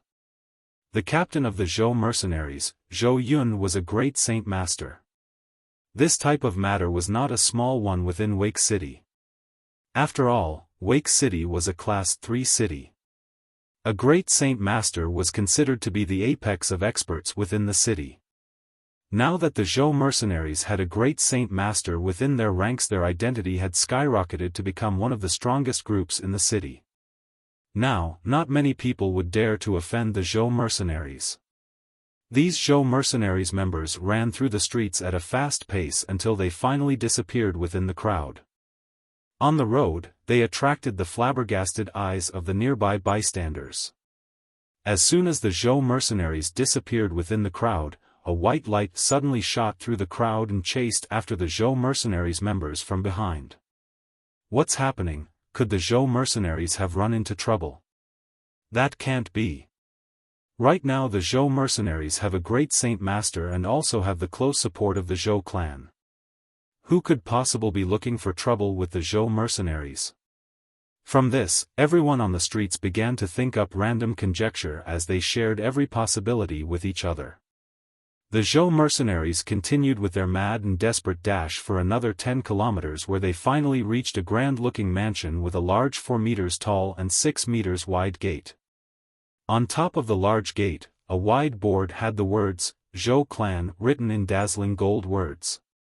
Just from this alone, those who looked at the sign could tell that the owner of this house had a considerable amount of financial power and was quite strong physically. Let us in, we are a part of the Zhou mercenaries with important business with the captain. A Zhou mercenary member called out frantically to the guard standing right next to the gate. When the guard saw the group of people rushing at him with such frantic looks on their faces, he knew that something was happening and didn't dare to obstruct them any longer, allowing them passage inside. Within the Zhou clan's residence in a grand hall, a single 70-year-old elder sat at the first position of a table with 10 other members nearby. The elder stared at a heavily armored figure nearby. The man was sturdy and was calm before the elder laughed. Commander Duoli, you need not to worry about this. Our Zhou clan has towered over the rest of Wake City for 10 years, it can be said that Wake City is our hometown now. This matter of the magical beast wave will indeed have our Zhou clan ready to fight. We will give it our all to defend Wake City. The armored middle-aged man gave a small smile as he cupped his hands together, with the words of the Zhou clan's elder, this commander is relieved. With the Zhou clan added to our forces, then our victory is assured, and since Sire Zhou Yun is now a great Saint Master, this is truly a celebration to be joyous about. The elder's face had a gratified smile on it after hearing those words, but he spoke modestly, Commander Duoli gives too much praise. Zhou Yun's cultivation talent is too outstanding, we've just spent many coins on monster cores which allowed him to cultivate and break through into the great Saint Master realm smoothly. The elder then looked at another man sitting far down the table. This man wore a blue-colored robe with his hair tied up in a whip-like fashion that hung over his shoulders. His eyes had a calm yet powerful look. This man was the leader of the Zhou mercenaries, Zhou Yun. Just as the elder finished talking, a loud frantic cry came bursting in from the hallways outside the room. Captain, Captain! Something terrible has happened, truly a terrible matter. As soon as the voice was heard, suddenly, a man with the Zhou mercenary insignia on his chest came bursting into the room with a few other men behind him panting wildly. These men's sorrowful appearances caused everyone that noticed it to furrow their eyebrows in surprise. Some had even looked at them with an annoyed face. Impudence! Do you not see that we are having a meeting here? Who let you in? Do you not remember our rules, our system of conduct? Clan leader, something bad has happened. An extremely strong and terrifying man has declared revenge on us. Our 100-member strong Zhou mercenaries has been eradicated and only the ones here are left alive. The leader of the group cried out to the elder. Hearing that, everyone in the vicinity grew alarmed. What?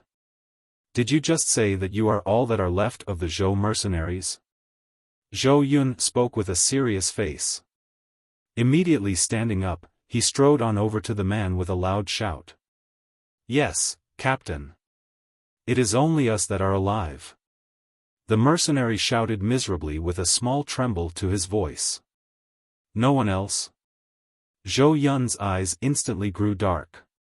Everyone is dead, Captain. Another mercenary said. Hearing this, a great amount of killing intent flowed out from Zhou Yun as he growled furiously, who would dare, bang. Before Zhou Yun could finish his statement, the large gates to the Zhou clan's mansion blew open with a great sound before breaking into 4 different pieces that flew into the courtyard.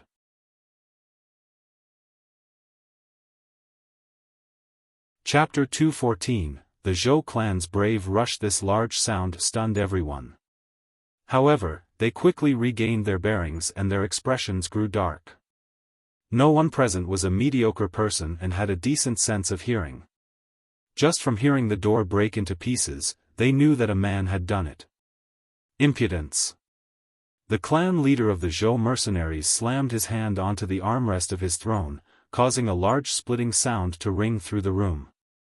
Who dares to be so audacious? To cause trouble for our Zhou clan?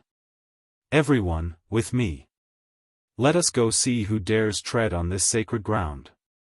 The Zhou clan leader stood up with a dark expression. As he stomped out of the room toward the courtyard with a furious mood, everyone else followed. The Zhou clan leader brought the group to the entrance of the courtyard where 10 guards of the Zhou clan were already stationed. From every corner, more and more guards began to pour in and increase their numbers constantly. Move out of the way, the clan leader is here. A sharp-eyed guard cried the moment he saw the clan leader come toward them. Like water, the crowd of guards immediately made way for the clan leader to walk through. But even after that, the entire area was filled to the brim with Zhou clan guards. Surrounded by the Zhou clan guards was a single youth that was around the age of 20. The youth wore a white robe that seemed to be of an inferior material, but that did nothing to hide the characteristics of this youth.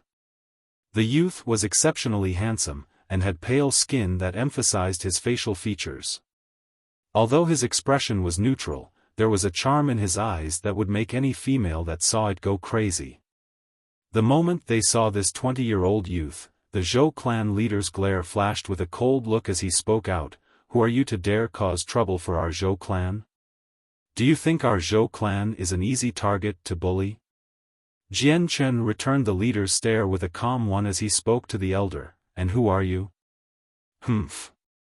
Seeing the look of disdain from Jian Chen, the frost in the Zhou clan leader's eyes intensified. "This old man is the leader of the Zhou clan, Zhou Butong." "Oh, so you're the leader of the Zhou clan?" Jian Chen had a faint smile on his face as he cupped his hands together with a false smile. "This one is called Jian Chen. I've come to find a person. As long as the Zhou clan leader brings out this person, I will leave." Zhou Butong laughed angrily, "Looking for someone? Huh, brat, you need a lesson on knowing who your superiors are. To dare demand something from the leader of the Zhou clan. Brat, within Wake City, the amount of people that would dare demand something from the Zhou clan are nearly none, you are the first." Jian Chen laughed as well, "It would appear that I should be happy about this. Zhou clan leader, I won't mince words with you. Do you know whether or not the leader of the Zhou mercenaries, Zhou Yun, is here?" "I am Zhou Yun." The moment Jian Chen spoke, Zhou Yun walked forward from the crowd with eyes that emanated a killing intent that felt as if he was a hungry wolf waiting to devour Jian Chen. "I've heard you've slaughtered my Zhou mercenaries in an instant, is that true?" "It is." Hearing those 2 words, Zhou Yun couldn't hold himself back. His eyes flashed dangerously as the killing intent flew out at Jian Chen. Instantly, a long spear appeared within Zhou Yun's hand as he shouted, "You dare destroy the mercenary group I spent 20 years creating? Youngster, it matters not who you are, I, Zhou Yun, will make you live a life worse than death and suffer from the eternal torment of the world. With this, I will take revenge for my fallen brothers." A large amount of saint force flew from his saint weapon as he stabbed at Jian Chen. Jian Chen revealed a cold smile as the light wind sword appeared in his right hand and flew out at the same time as the spear. Ding! The light wind sword carried a large amount of sword chi as it struck against Zhou Yun's spear firmly. A large sound rang out into the air as the 2 saint weapons made contact with each other. In every possible direction a large shockwave spread out so dense that it could be seen by the naked eye. Along with the pulse of Saint Force, a large cloud of dust was kicked up and surrounded the area. At the same time, the weaker guards of the Zhou clan were forced back a few steps because of it. Sword met spear as Jian Chen and Zhou Yun were locked in a stalemate. Immediately in between the two a white-colored glow appeared as the light wind sword suddenly shot toward Zhou Yun's throat. This sword was unbelievably fast, so much so that before Zhou Yun could react, it was already less than a foot away from his throat. Zhou Yun's face suddenly grew startled, but because of his countless years of battle experience, he remained calm under pressure and instantly kicked backward. At the same time the long spear in his hand sprung back to him and went to block the sword. Ding! Just as Zhou Yun brought his spear in front of himself, the light wind sword slashed across the spear, transmitting a large amount of power through it. The power continued to transmit from the spear to Zhou Yun and forced him to stagger a few steps back.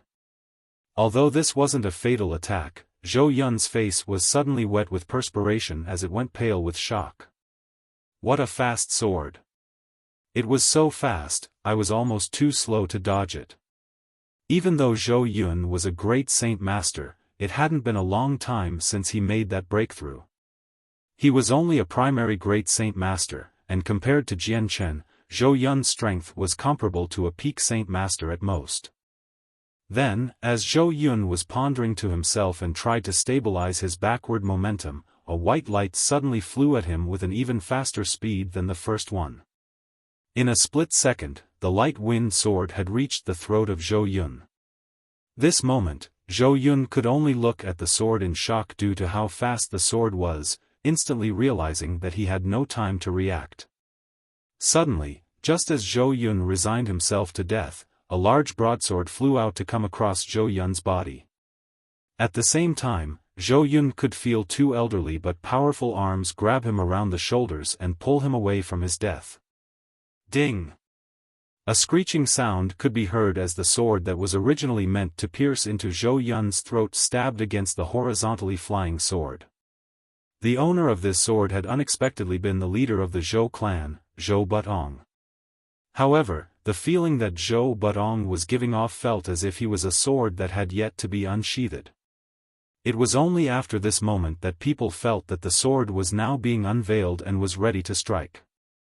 Looking coldly at the newly arrived Zhou Butong, Jian Chen gave a small smile. Zhou clan leader, seeing you right now, it would appear that you wish to bring the Zhou clan into this.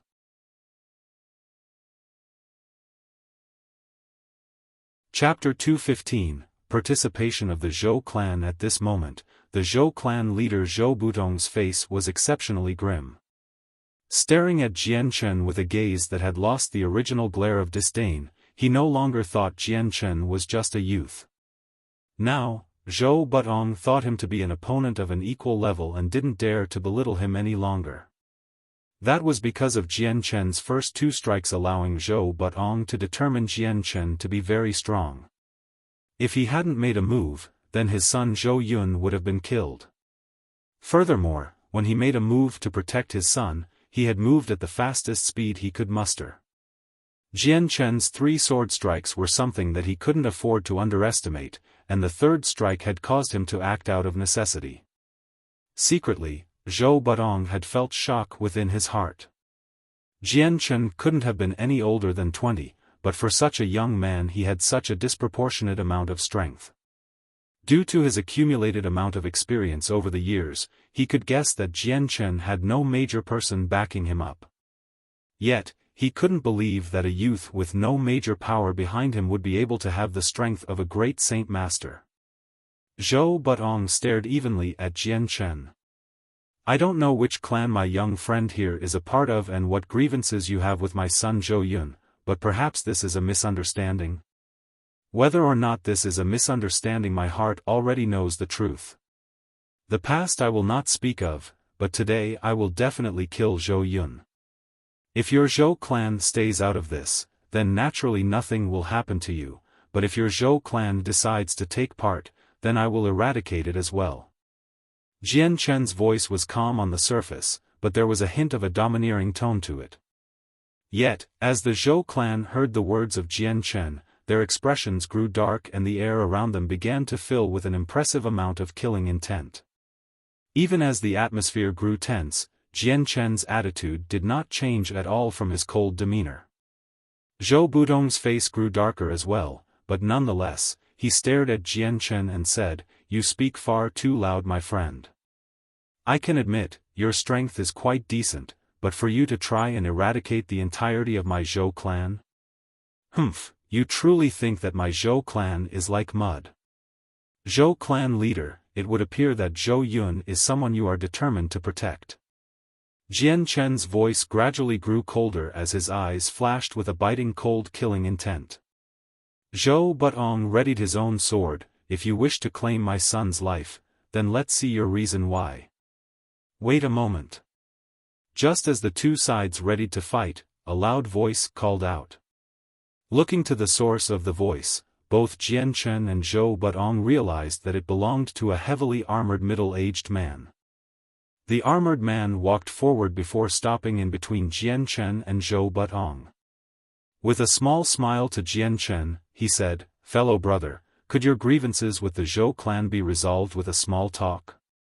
If there is a possibility of making a big problem turn into no problem, then that would be for the best. There is no need for the two of you to fight. The magical beast wave is coming to Wake City soon, and so this is the moment where the entire city must unite as one. For the sake of unison, please talk it out. After all, this magical beast wave endangers the lives of tens of thousands of ordinary citizens. Fellow brother, please think about it for a moment." The man tried to soothe Jian Chen's fighting spirit. Jian Chen looked at the armored man with a calm gaze before asking him a simple question, "Who are you?" Despite the rude way Jian Chen had asked, the armored man was not angry.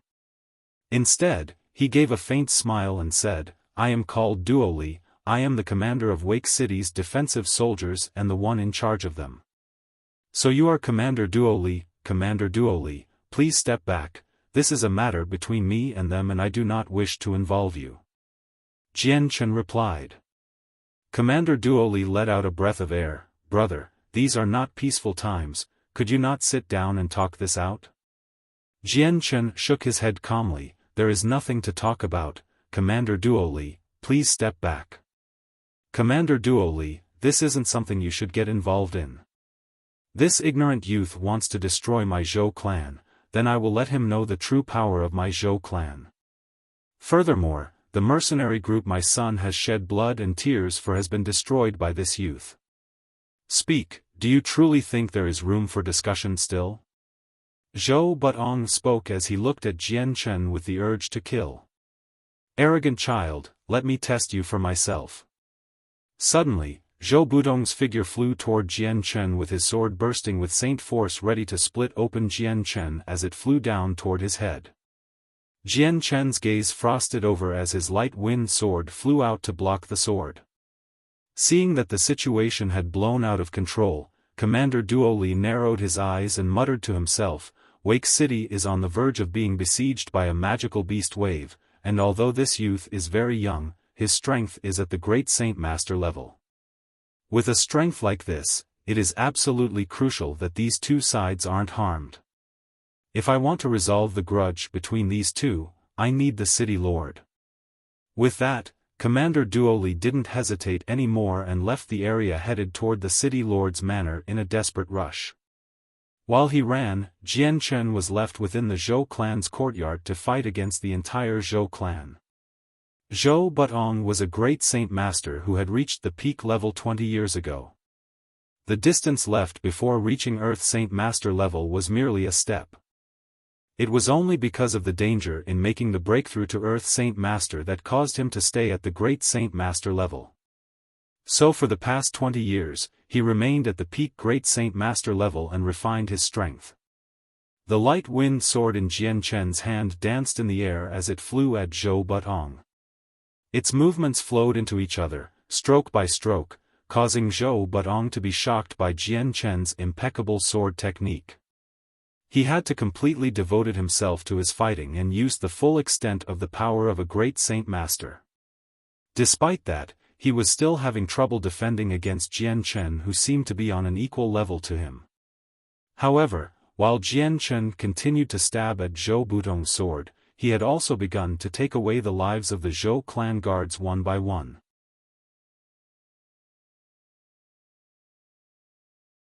Chapter 216, Great War of the Zhou clan. The fight continued for some time as the guards from the Zhou clan gained 20 casualties. Despite that, Zhou Budong's face did not change. These guards were men that he had hired with money and had no true affiliation with the Zhou clan. So as those guards died, Zhou Budong didn't care at all and continued on. Everyone forward, whoever can injure him, I will reward them with 1,000 purple coins. If you can capture him, then I will offer 10,000 purple coins. Zhou Budong ordered. When there was a hefty reward, there would be brave people. Upon hearing the rich treasure, all the guards' eyes heated up with greed as they charged with no regard for their lives toward Jian Chen. Their saint weapons flew at him one by one in hopes of injuring him instead of capturing him. Jian Chen stared at the incoming saint weapons with a cold glare before his light wind sword exploded into action. With his sword flying about everywhere, in an instant, the light wind sword slammed against each saint weapon far too fast for anyone to see. Ding! Ding! Ding! Ding! Following the dense concentration of saint weapons smashing against each other, a good amount of the saint weapons suddenly broke in half. The moment the guards whose saint weapons broke, had their faces instantly turn pale as they spat out a mouthful of blood and immediately fell to the ground, signifying the death of at least 3 guards. The saint weapons shared a symbiotic relationship with their owners. The moment a saint weapon was injured, their owners would be injured as well. When the saint weapons broke under a serious situation, in the best-case scenario, the person would be unable to cultivate and be left as a cripple. In the worst case, they would die. Those who had their saint weapons snapped in half meant that their saint weapons were completely destroyed. Those who didn't die, would wake up and begin their life anew as cripples. However, the allure of the heavy reward offered by Zhou Budong had poisoned the minds of the guards. Even after seeing their comrades fall, they were not frightened in the least. Instead, their ferocity had intensified now that they had less people that could possibly snatch away their prize. After all, it was 1,000 purple coins. For these normal saints and great saints, this was enough for them to live in peace and luxury for their entire lifetime. 1,000 purple coins was something they would never actually be able to earn in their lifetime. The white-robed Jian Chen continued to fly through the group of guards with his light wind sword continuing to flash with each swing. The Zhou clan guards fell to the ground one by one. In the beginning, there had been 100 guards, but after this short amount of time, only half of them remained. The Zhou clan leader Zhou Budong had already retreated away from the fight with a serious face as he observed the one-sided killing which Jian Chen gladly participated in. Clan leader, this man is unbelievably strong and his sword is too fast. It's hard for even us to follow, so these guards simply have no chance to dodge it. If things go on like this, then I'm afraid these guards will soon be completely wiped out. A middle-aged man cried out from behind Zhou Budong. Zhou Budong's eyes flashed with a cold glint as he said, with him using his sword so fast, his saint force will be used up quickly. Since just earlier he destroyed the Zhou mercenaries, there is no way for his saint force to have recovered that fast. Let him first use up his saint force on these guards. I don't believe that his saint force will still have such an endless supply after this. Zhou Lianyun, hurry up and bring the King Tiger squad here. This time the enemy cannot be underestimated. I cannot say for certain, but the life or death of our Zhou clan is on the line. We must act accordingly with all our strength. Yes, clan leader. After being commanded, he immediately dashed to the back of the Zhou clan courtyards. After the brutal massacre of the Zhou clan guards, there was only 10 guards remaining and another 100 or so lying on the ground with their blood pouring out all over the place, staining the marble floors red. Jian Chen's body flickered as he reappeared behind the 10 guards. With the hazy glow of the light wind sword, he slashed through their necks and cleanly destroyed their ability to breathe and live. At this moment, every single guard from the Zhou clan had been completely wiped out. All that remained within the courtyard was Zhou Butong and a dozen members of the clan. Just after Jian Chen had slashed through the throats of the 10 now dead guards, an ear-whistling sound could be heard as a strong gale of wind flew at him from behind. Before the biting cold gale of wind could press against Jian Chen's shoulder, his face grew unnaturally serious before quickly turning around and bringing the light wind sword up to protect himself. Kang! A large sword suddenly fell against Jian Chen's sword, transmitting a large amount of power from sword to sword which pushed Jian Chen back a few steps. Following his backward momentum, Jian Chen's feet allowed himself to fly backward as if to get rid of the excess force driving him back. Ha! A thunderous shout exploded outward as Zhou Butong didn't let Jian Chen have a single second to breathe before sending another sword strike at him. After that, the dozen members from the Zhou clan began to pull out their saint weapons before charging at him as well. Among the group was the relieved and recently fresh Great Saint Master Zhou Yun, the captain of the Zhou mercenaries. Jian Chen didn't bother to hesitate and brought down his light wind sword onto the sword of Zhou Butong with an extremely large amount of sword qi. As the two saint weapons collided in midair, another strong ripple of saint force erupted from the epicenter and flew out in every direction, washing over the grass and the other Zhou clan members. A strike after, the strong amount of saint force had forced Jian Chen to retreat another 6 steps while Zhou Butong flew back 3 steps.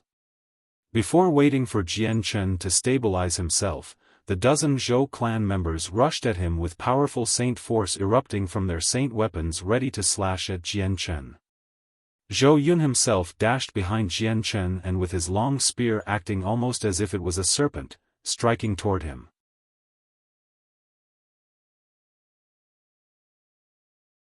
Chapter 217, Destruction of the Zhou clan. Jian Chen's foot stomped across the ground and flew off to his side 2 meters with an ungodly speed, dodging the blows of the men waiting for him. These dozen men were fast in their own right. After missing, their hands didn't stop and immediately chased after Jian Chen. Zhou Yun's spear brought about a large amount of saint force that turned it into a white spear of lightning that flew toward Jian Chen's heart. It was a blow that Zhou Yun had put all his strength into. Humph! Jian Chen's mouth curled into a disdainful sneer. Although these dozen men looked to be incomparably ferocious, they were nothing more to Jian Chen than a small amount of pressure that wouldn't even amount to making Jian Chen take them seriously. His hand shook abruptly as the light wind sword stabbed forward with a large amount of sword qi sharpening the sword. In a split second, the light wind sword had lashed out 10 times and bashed against the saint weapons that were coming at him still. Despite the light wind sword looking like a stick in comparison to the dozen saint weapons, the tiny sword that belonged to Jian Chen contained an extraordinarily strong amount of power that the Zhou clan members could not compare to. As soon as the weapons made contact with each other, the Zhou clan members' saint weapons were forced away. The faces of the Zhou clan members suddenly went slack as they looked at the light wind sword in surprise. They hadn't thought that such a small sword would be able to contain so much power. The very moment both sides made contact, their saint weapons had actually transmitted enough force from the blow to paralyze their arms momentarily.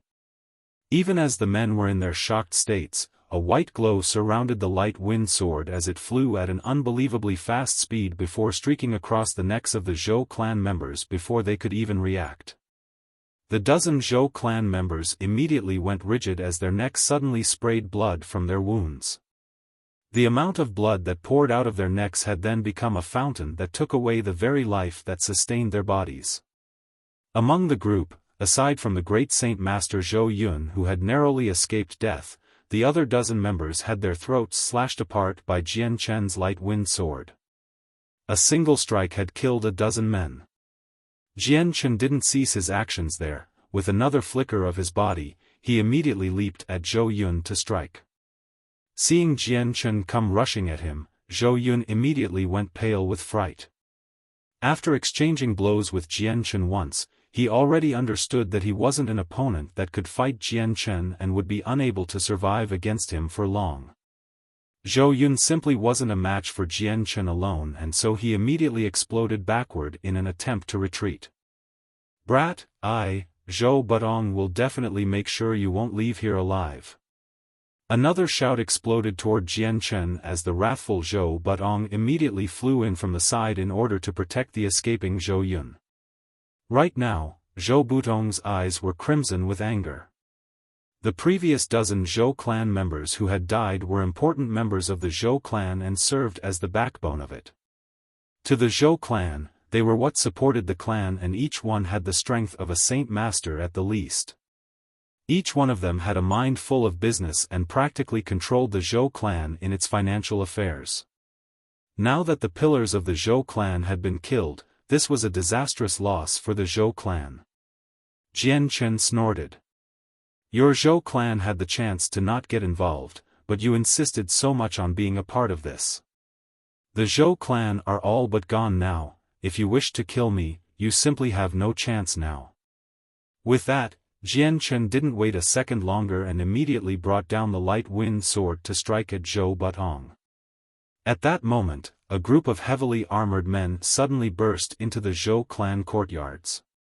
This group of people had only 20 people around. Each member seemed to be disciplined as if they were born to serve the military. Even as they rushed toward Jian Chen, each step they made had been unanimous. "Clan leader, the King Tiger squad has arrived." A middle-aged man cried out to Zhou Butong from the back of the group.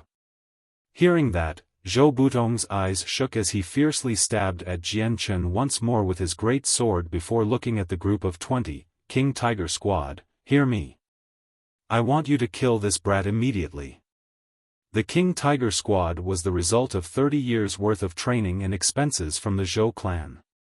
From a total amount of 300 people, each one of them had been embroiled in a series of close combat examinations before leaving behind only 20 men. These 20 men were the King Tiger squad and had the strongest of the Zhou clan in it. "Yes." The 20 members of the King Tiger squad instantly cried out an answer and charged straight at Jian Chen with their saint weapons at a blinding speed. Sensing the strong amount of qi radiating from the King Tiger squad, Jian Chen felt a little bit of shock in his heart. Each and every single one of these 20 members were at the very least as strong as a saint master. This must be the Zhou clan's trump card. Jian Chen thought to himself. Just as he thought about that, the King Tiger squad had already reached 100 meters within range of Jian Chen with their saint weapons outstretched. At the same time, Zhou Butong and Zhou Yun both flew at Jian Chen to strike simultaneously. Jian Chen moved back a few steps in order to avoid Zhou Butong and Zhou Yun's strike. The light wind sword disappeared in a silver blur as it slid by the saint weapons of the King Tiger squad and flew at the throats of a few of their members. Following the traces of the light wind sword, it flew toward the King Tiger squad in a silver blur and slid across their throats, taking away their lives. In a flash, the 20 men from the King Tiger squad had been completely wiped out by Jian Chen. Seeing how quickly the King Tiger squad was killed, Zhou Butong began to tremble furiously as his wrath grew to unprecedented levels. The King Tiger squad was an especially precious treasure to him and were the elite task force that he had poured countless hours of training into. As Zhou Butong continued to think about this newest development, the sound of Jian Chen's light wind sword emitted a bright glow of light that screeched at him as it stabbed toward his throat. Zhou Butong immediately lifted his sword to block the thrust of the light wind sword, but as the two made contact, the force from the light wind sword caused him to move a few steps back. Jian Chen didn't give Zhou Butong any time to relax and immediately drew closer to him. His sword moved inexplicably fast as it lashed out once more. After that, the third and fourth strike had struck out simultaneously with a speed that rivaled the first two strikes. The fifth strike. The light wind sword disappeared within a blur of light as the phantom traces of the blade overlapped with its real body. This one strike was unbelievably fast, giving Zhou Butong no time to react. PCH.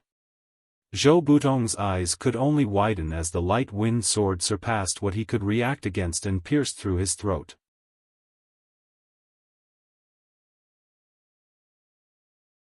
Chapter 218. The city lord Zhou Butong looked at the bloody light wind sword that had been stabbed through his throat with a look of utter disbelief. He didn't possibly think that a 20-year-old youth would be able to kill him so easily. Right now, Zhou Butong couldn't believe how strong he was. He thought he was in a dream. The events that had occurred in this hour had developed far too fast for him to take in. Just earlier, he had been the leader of the high and mighty Zhou clan discussing the matters of a magical beast wave with the Wake City Defensive Guard commander. But now, not even half an hour after that, his Zhou clan had been completely destroyed. Zhou Butong heaved a heavy sigh in unwillingness before closing his eyes and allowing his elderly body to hit the ground slowly.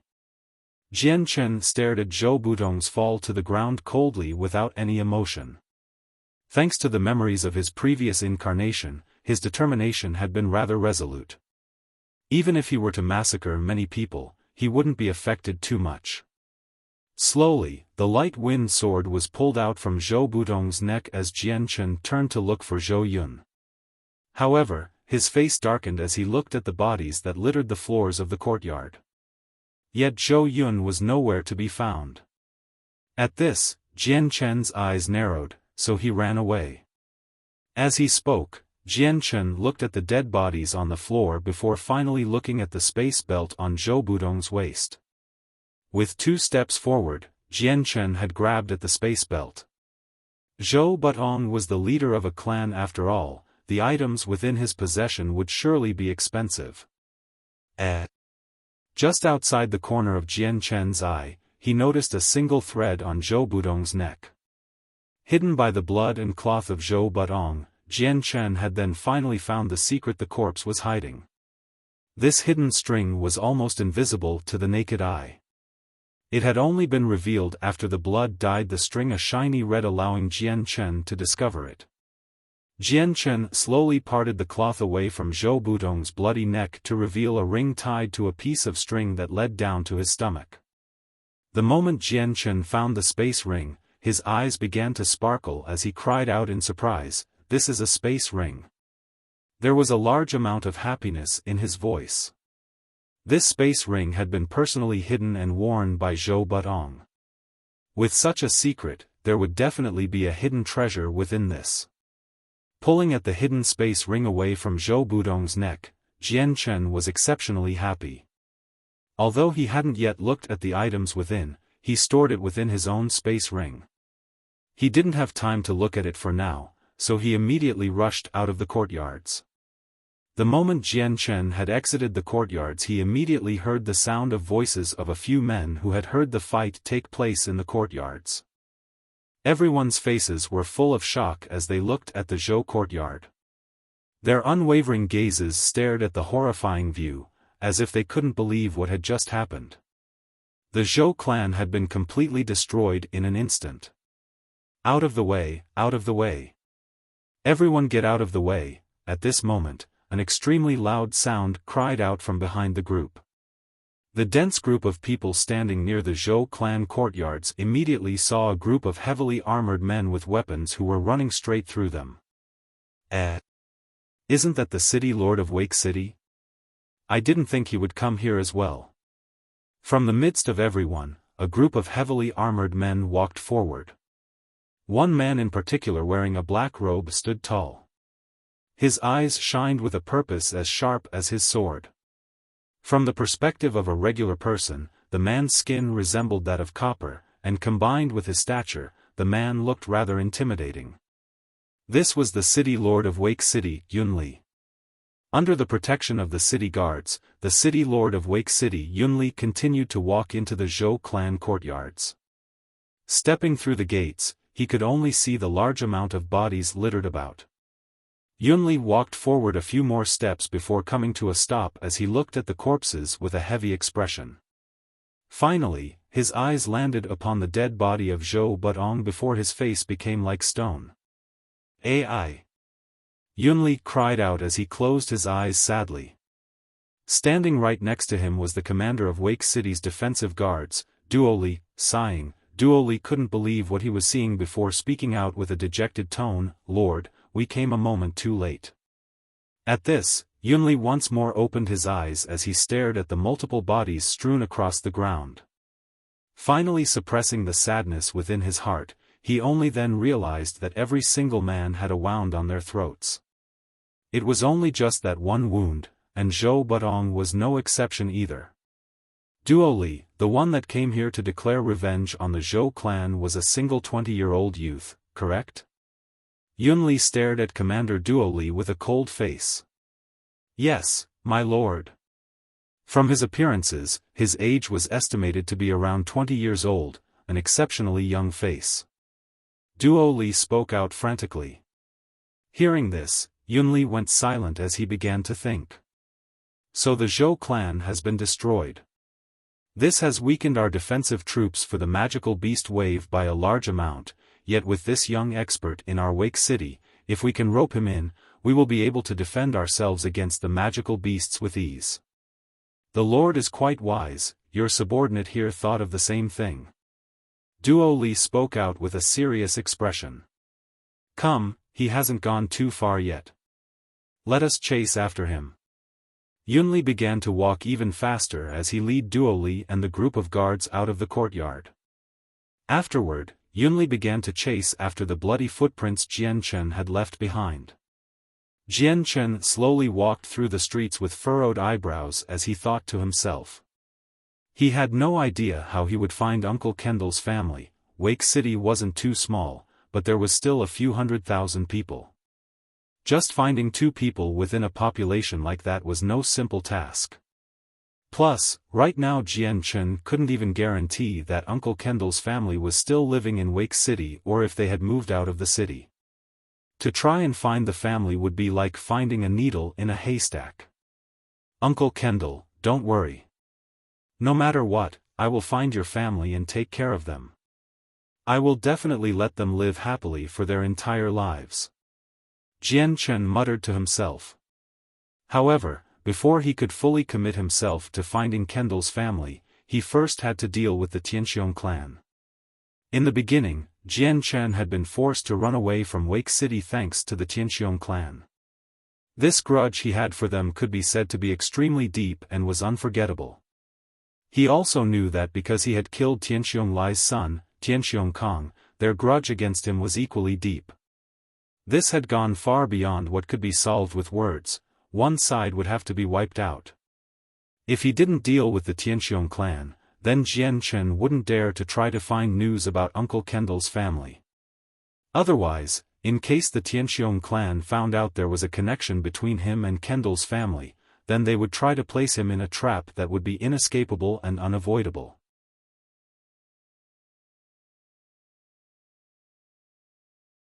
Chapter 219, Invitation of the City Lord. Fellow brother, please wait a moment. As Jian Chen continued walking, a sound suddenly rang out from behind, accompanied by the sounds of heavy footsteps. Jian Chen's eyes furrowed together as he turned his head, only to see a squad of heavily armored soldiers running at him quickly with 2 middle-aged men leading the squad. He looked at the armored pair of men with a suspicious look.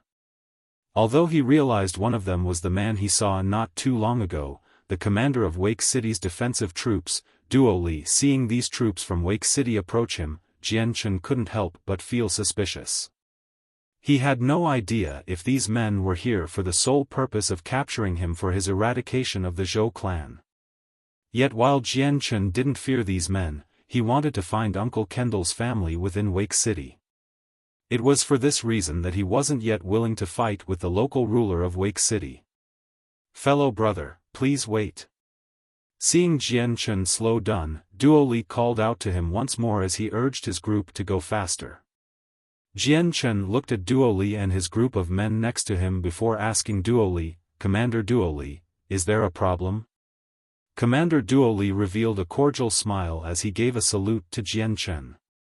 Fellow brother, this is the Lord of Wake City. He pointed to the middle-aged man next to him. The leader of Wake City. Jian Chen was a bit startled. Immediately looking at the Lord, he cupped his hands together. So you are the Lord of Wake City. This one is Jian Chen, excuse this one for his lack of knowledge. When the city lord had first heard that Jian Chen was a 20-year-old that had reached the great Saint Master level, he originally thought that Jian Chen was from a clan with a strong background. At this moment, he saw neither the rich robes or the air of arrogance, making his impression of Jian Chen neither good nor bad. The Lord of Wake City cupped his hands together. So you are called Jian Chen, this one is called Yunli, brother Jian Chen. If it's not too much to ask, just call me elder brother Yunli instead of Lord if that can be avoided. Seeing Jian Chen's calm face, Yunli could ascertain that whether it was his expression or the strange attitude of Jian Chen, he was no ordinary person. Despite the fact that Jian Chen was wearing mediocre quality clothing, the city lord didn't look down on Jian Chen at all. Instead, he had actually admired him for a moment. Hearing the words of Yunli, Jian Chen understood that he was trying to make friends with him. However, he still didn't dare to lower his guard, since with Yunli's strength, he couldn't afford to treat him as nothing. What might Lord Yunli want to do with this one? Jian Chen spoke with a smile and a calm tone. Laughing, Yunli said, Brother Jian Chen, talking on this street is rather inconvenient. Would you mind coming with me back to my mansion? Upon hearing those words, Jian Chen's heart beat wildly as he suddenly thought about his problem with Uncle Kendall's family. Without any hesitation he complied with the Lord. The mansion of the city lord was located within the heart of Wake City and was the most magnificent of buildings in the city. It was built over several square kilometers and was also the largest building. Even the mercenary union couldn't compare in size to the mansion. Around the building, many squads of men constantly patrolled around it day and night without any corner unsearched, making this building a heavily guarded area. Within the mansion's main hall, the city lord Yunli had even given up his usual seat at the throne to instead lower himself to the status of Jian Chen and sat on the same level as Jian Chen. As they waited, a few female waitresses began to serve them by occasionally serving them a cup of tea. The two began to chat with each other for a while before finally getting down to the main problem. Brother Jian Chen, I'm sure you realize that our Wake City is about to face off against a wave of magical beasts. This is a test of life or death for our Wake City. In the case that we fail to defend Wake City from these magical beasts, then the tens of thousands of people will become the meal of the magical beasts, so I sincerely hope that Brother Jian Chen will lend his power to help defend Wake City. Yunli's smile had faded from his face and a serious look replaced it as he began to talk about this serious topic. Jian Chen laughed, the city lord truly thinks too highly of this one. I am one who walks the path of solitude. What reason would I have to protect the population of Wake City from this wave of magical beasts? At Jian Chen's words, Yunli's face tightened as he realized Jian Chen had no plans on protecting Wake City from the wave of magical beasts. Before he could say something, Jian Chen continued to speak, however, since I'm already at Wake City, I may as well participate. Yet, whether or not Wake City survives the magical beast wave, this one cannot guarantee that. Jian Chen's words made Yunli's eyes widen immediately as he smiled joyously. Just hearing these words from Brother Jian Chen makes this one feel at ease. When Brother Jian Chen joins Wake City, then our city will definitely be safe from this danger once more. At this moment, Commander Duoli suddenly burst through the doors and quickly walked toward Yunli, giving a complicated look at Jian Chen. He bent down to whisper something into Yunli's ears. Seeing how the Lord of Wake City, Yunli's face grow even more serious before a look of massive confusion overtook his face, Jian Chen had a complicated look on his face as well. After seeing how the gradual change in Yunli's face, Jian Chen began to feel curious. Although he didn't know what words had been said to elicit such a massive change, Jian Chen could begin to guess at an idea or two of what the situation might be after Yunli and Duoli had stared at him. Suddenly, Jian Chen's eyes flashed as he thought to himself, could it be a matter regarding to the Tianxiong clan? Jian Chen's enemies within Wake City were very few, but after seeing Yunli's face grew extremely serious, there could only be one other answer after the Zhou clan and Zhou mercenaries were ruled out. Tianxiong Lai from the Tianxiong clan knew of his name, and after Jian Chen had killed his son Tianxiong Kong, there was a grudge that could never be resolved peacefully.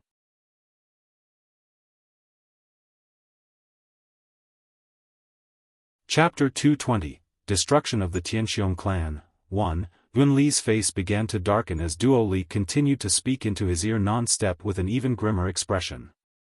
After Commander Duo Li had finished talking, Yun Li turned back to Jian Chen with a bewildered expression, yet he did not leave. Yun Li furrowed his eyebrows together as he continued to look at Jian Chen. With a moment's hesitation, he finally spoke, "Brother Jian Chen. 1 year ago in Wake City a major event took place. The number 1 clan in Wake City, the Tianxiong clan, had their young lord Tianxiong Kong killed by someone. And if this piece of information is reliable, then the person who killed Tianxiong Kong is a youth that isn't too far apart in age with you. Most importantly, this youth's name is also Jian Chen, surely that means the two of you are the same person." Hearing this, Jian Chen's facial expressions didn't change at all. This type of end result was something he should have anticipated long ago. Without any other words, he smiled, "The Lord is correct, that person is this one." Although he had long since guessed that this answer was coming, Yun Li still couldn't help but feel his heart rate speed up after hearing Jian Chen's answer. Although this matter regarding Jian Chen and the Tianxiong clan was completely unrelated to this magical beast wave, this was still a crucial moment where the lives of tens of thousands of citizens were at stake. This wasn't a time for them to be sloppy. The entire defense force had to be one cohesive unit in order to help defend Wake City. Whether it was Jian Chen or the Tianxiong clan, they were still one of the bigger powers of Wake City. With this hatred between the two of them, it would bring about a huge headache for Yun Li since he knew that the two were like fire if put together. He was afraid that if they were to get too close to each other, then there would definitely be huge losses for everyone. If this was any other time, Yun Li wouldn't have cared, but at this moment where a wave of magical beasts would be coming soon, he definitely wanted to avoid the explosion that would happen in between them. At the very least, until the magical beast wave was over, he could not let Wake City lose any more power. Yun Li looked at Jian Chen seriously, "Brother Jian Chen. Even I have heard about the grudge between you and the Tianxiong clan, and while I myself would like to stay out of it, Wake City is in a moment of crisis at the moment. We need to protect this city, so I would hope that you and the Tianxiong clan can put aside your differences temporarily until the wave is over. Would Brother Jian Chen agree to this?" Yun Li spoke courteously. Since he had placed Jian Chen in a high position now, he wouldn't dare try to belittle him whether or not he had the support of a clan. Jian Chen shook his head as his eyes narrowed, "Lord Yun Li, I'm afraid my answer will disappoint you." Hearing this, Yun Li's face dropped slightly. His heart knew that answer was coming, yet he still wasn't willing to let the question drop. With a heavy heart, he asked once more, "Brother Jian Chen, please pay attention to the current situation. Furthermore, the Tianxiong clan is even stronger than the Zhou clan. Despite the calamity they faced a year ago and losing the number 1 clan title in Wake City, they remained strong-willed.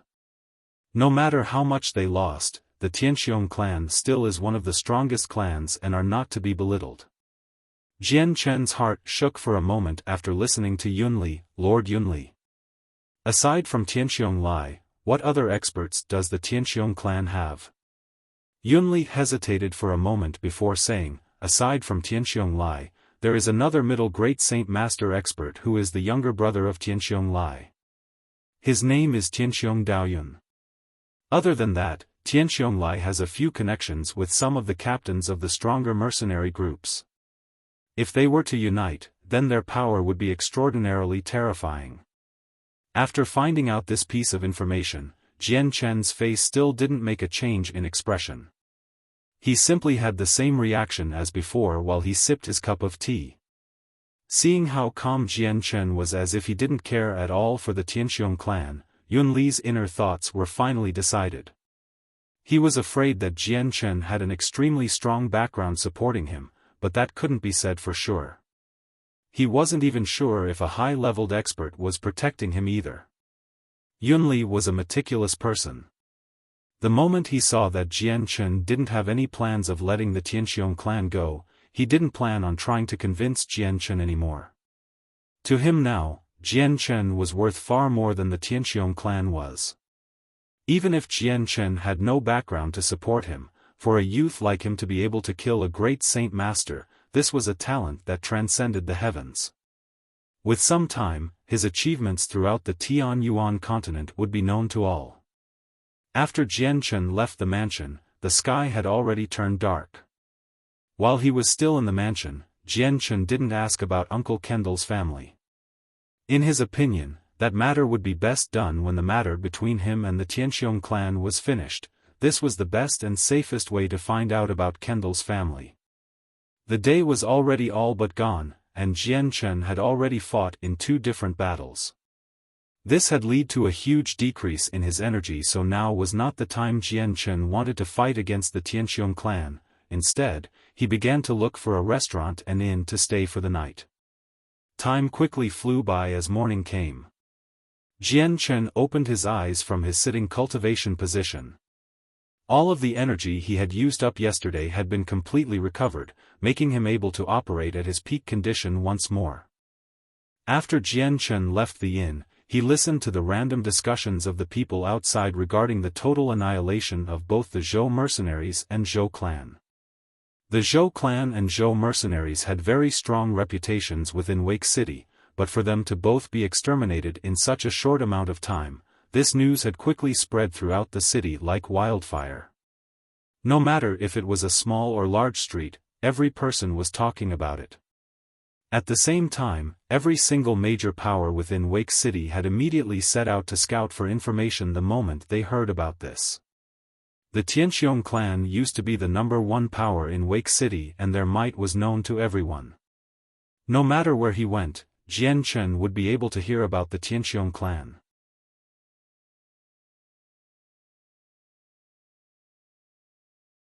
Chapter 221, Destruction of the Tianqiong clan. 2. The Tianqiong clan was positioned in the northern part of the city.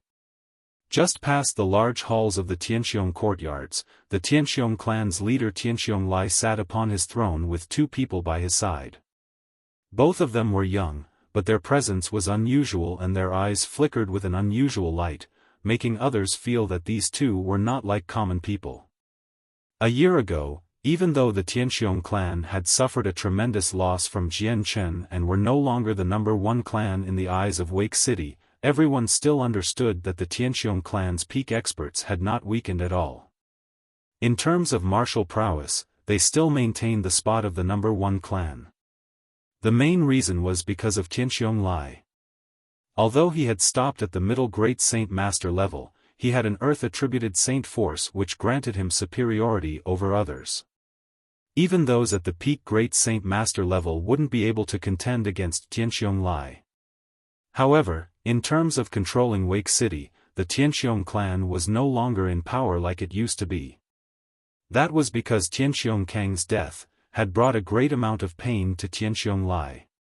Because of that, he didn't pay enough attention to the control his Tianqiong clan had over Wake City, therefore their power declined despite having enough martial power to maintain it.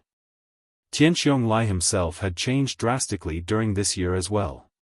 His entire body grew thin and even his hair became gray. Tianqiong Lai had a smile on his face as he looked at the men in front of him.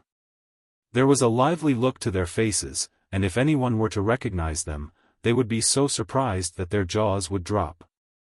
That was because these people were the very well-known figures and captains of the larger mercenary groups in Wake City. Each one of them represented a different mercenary group and were very strong men in their own rights. Each mercenary group had a number of over 100 people with a strength that was not like most groups. Among the group in front of him, there were even 2 elders who held 2 different clans with large amounts of political power. These groups of men could even be said to hold an incredible amount of power within Wake City. It was only when something major was about to happen that they would all convene together. Otherwise it would be very hard for everyone to meet up, thus anyone that saw this sight would be astonished.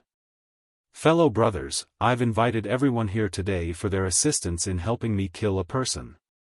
Tianqiong Lai spoke out to the representatives of each mercenary group with a loud voice. Tianqiong Lai, we've been friends for over a dozen years now. Whatever it is you need help with, then all you need is to ask. As long as I have the power, I will do it. After Tianqiong Lai had spoken, a sturdy-looking middle-aged man had answered him. That's right, Tianqiong Lai. With our friendship, whatever it is you need help with you just have to ask. You don't have to beat around the bush like a virgin on her wedding night.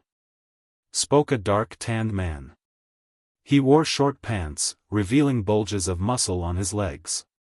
From the looks of it, those legs looked as if they were capable of bending a steel plate in half with a simple kick. After that, the entire group of men began to call out their agreement to helping out Tianqiong Lai. After hearing this, Tianqiong Lai had a faint smile on his face as he sat there. Almost if he had remembered something, the smile on his face quickly receded. In a circle of emotions, Tianqiong Lai suddenly had a painful expression. Fellow brothers, do you still remember when my son Tianqiong Kong was killed a year ago? Hearing that, everyone looked at each other with a solemn face.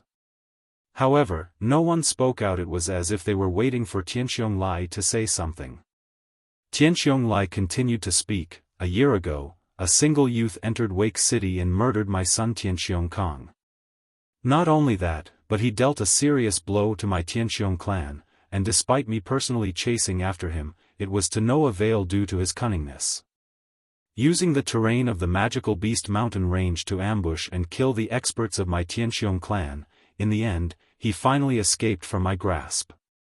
Tianqiong Lai's face began to grow more and more wrathful as he talked. He despised Jian Chen down to the bone because not only did Jian Chen kill his son Tianqiong Kong, but he had even played around with Tianqiong Lai while in the magical beast mountain range. To him, this was a personal disgrace. He had never been beaten to such a miserable degree by anyone of a lower level of strength like this before. Tianqiong Lai, could it be the murderer of your son has returned to Wake City once more? The dark-skinned person from before spoke out once more. Tianqiong Lai nodded his head slightly. Surely everyone has heard about the major event yesterday. Not only was the Zhou mercenaries eradicated, but the Zhou clan itself was destroyed in a single day. However, after a small investigation, the man who destroyed both the Zhou clan and Zhou mercenaries was a 20-year-old youth named Jian Chen. Everyone's face immediately hardened like stone the moment they heard that final sentence, along with a mixture of extreme shock. They had already heard about the massacre of the Zhou clan, but they hadn't known as much about the matter as Tianqiong Lai. What surprised them the most was that the person who had destroyed both groups in a single day was merely a 20-year-old youth. This was all but inconceivable to them. Immediately the whole group went quiet as they processed this piece of information. After a while, an elder broke the silence. Tianqiong Lai, this Jian Chen who destroyed the Zhou clan, he surely must not be weak at all. Tianqiong Lai shook his head slightly with furrowed eyebrows. I fought against him a year ago and understood his strength quite well. At the most, he was nothing more than a saint master and wasn't even able of handling a single blow from me. Yet, he was also extremely fast, so that even as I chased him I had to use quite a large amount of energy. Because of this, he escaped from me. Furthermore, his sword strokes were extremely fast as well. Anyone on his level of strength would simply not have enough time to react, and in that moment, he was able to kill the saint masters of my clan in the magical beast mountain range. Although this was a year ago, even if he was able to improve his strength, there must be a limit. Even a genius with an outstanding potential would not be able to make a breakthrough from a Saint Master to the peak Great Saint Master or Earth Saint Master in the span of a single year. So it is my guess that he had some help with eradicating the Zhou clan. Tianqiong Lai, do you mean to ask if you want our help to capture the assassin who killed your son? A regular-looking man asked. I've invited everyone here today not to help capture him, but to help block him if he tries to escape once more. I do not wish for him to slip away from my grasp again, and if he truly does dare to appear within Wake City, then I, Tianxiong Lai, swear that he will not leave the city alive. Tianxiong Lai pledged. As he spoke, his tone gradually grew colder and colder as his eyes began to spark with a killing intent.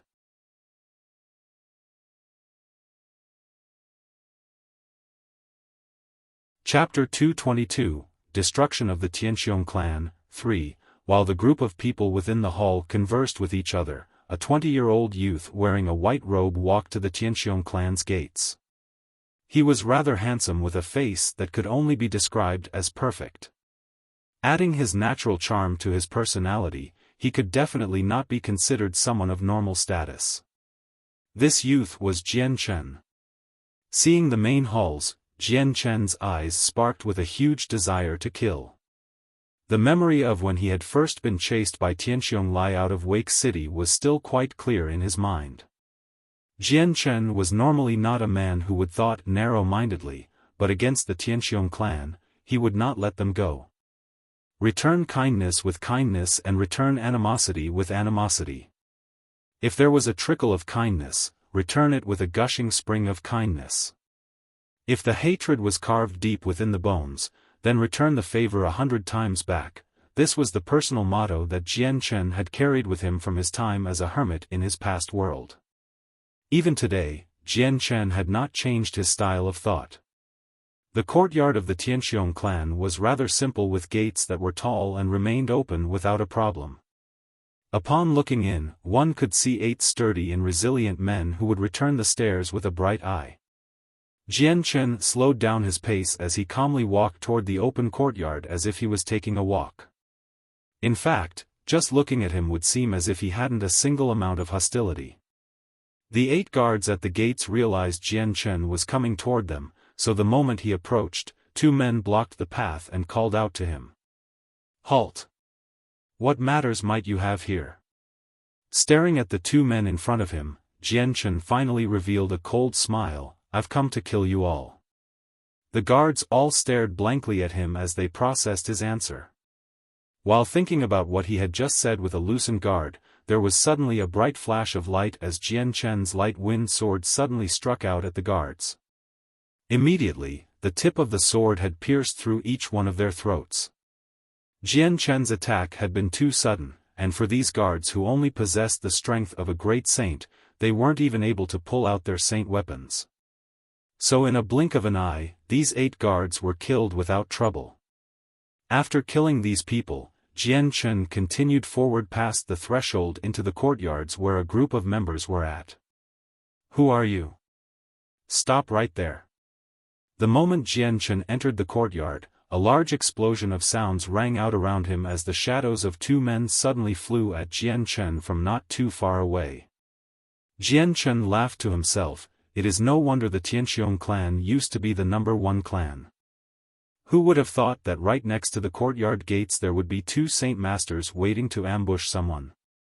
The speed these Saint Masters were traveling at was extremely fast.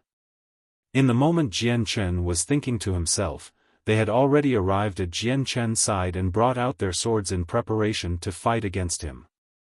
A strong amount of Saint force accompanied their swords as they swung out at Jian Chen. These 2 Saint Masters had been guarding the gates from the inside, and the moment they saw Jian Chen cross into the courtyard, they sprung into action. Since they could see the dead bodies of the 8 guards, they knew Jian Chen was not a weak foe and spared no words before engagement. The Saint weapons flew within half a meter away from Jian Chen when the light wind sword immediately reappeared within Jian Chen's hands. With a silver arc of light, the light wind sword flew out at the 2 swords with an inconceivable speed. Before the 2 Saint weapons could even get within 3 inches of Jian Chen, he had already speared the throats of the 2 Saint Masters. After that, Jian Chen's body flickered as he reappeared 3 steps away from his original position to avoid the 2 Saint weapons that continued to fall down from inertia. Because it was currently morning, the Tianxiong clan's courtyard had plenty of people doing their morning exercises. Some members were even patrolling around, but the moment they had seen Jian Chen kill the two Saint Masters, they had naturally stopped where they were and cried out a warning. An assassin is here. Someone's causing a disturbance. An enemy is at our gates, everyone prepare yourself. The previously quiet Tianqiong clan had erupted into a cacophony of sounds as the panicked shouts of everyone rang through the air. Practically everyone with confidence flew at Jian Chen while everyone else immediately ran back into the halls to warn the leader of the Tianqiong clan, Tianqiong Lai. Seeing the group of people instantly break apart, Jian Chen's previously impassive face grew colder as he sneered. Soon after, the light wind sword swung into motion to meet with his enemies head-on. Following the bright silver glow of light, the men who brandished their saint weapons were instantly killed by Jian Chen's sword. Jian Chen had an absolute determination to kill anyone in the Tianqiong clan, so he didn't dare let any one of them escape. As the shouts and cries grew louder, more and more people from the Tianqiong clan were startled awake, and they all began to run toward the origin of the sound. Although the clan had fallen a bit the past year, it had originally been Wake City's #1 clan, so one couldn't underestimate the clan's strength. The amount of people in the courtyard alone was quite large. As more and more people rushed over, Jian Chen gradually became surrounded. Within the main halls of the Tianqiong clan, Tianqiong Lai was consulting with the few captains of the mercenary groups, but the moment he had heard the sounds of battle outside, his eyebrows furrowed together in confusion. Even the mercenary captains all looked at each other with doubt and puzzlement as they tried to think of what could be happening. What's happening outside? Why is there so much noise? Tianqiong Lai cried out in complaint to those around him. Clan leader, there is a man who's causing trouble with our Tianqiong clan. Without warning, he has already killed 10 of our guards. A man hurriedly cried out as he came running into the halls. Tianqiong Lai's eyes grew furious as he thundered, "What? So someone dared to cause trouble for our Tianqiong clan?" "Yes, my lord. That man is extremely strong, and even the two Saint Master guards were killed by him." The man replied. "Humph." Tianqiong Lai's eyes radiated a hateful aura as he spat out, "He truly is too impatient for death to cause such a commotion within our Tianqiong clan. Let me see what kind of person he truly is."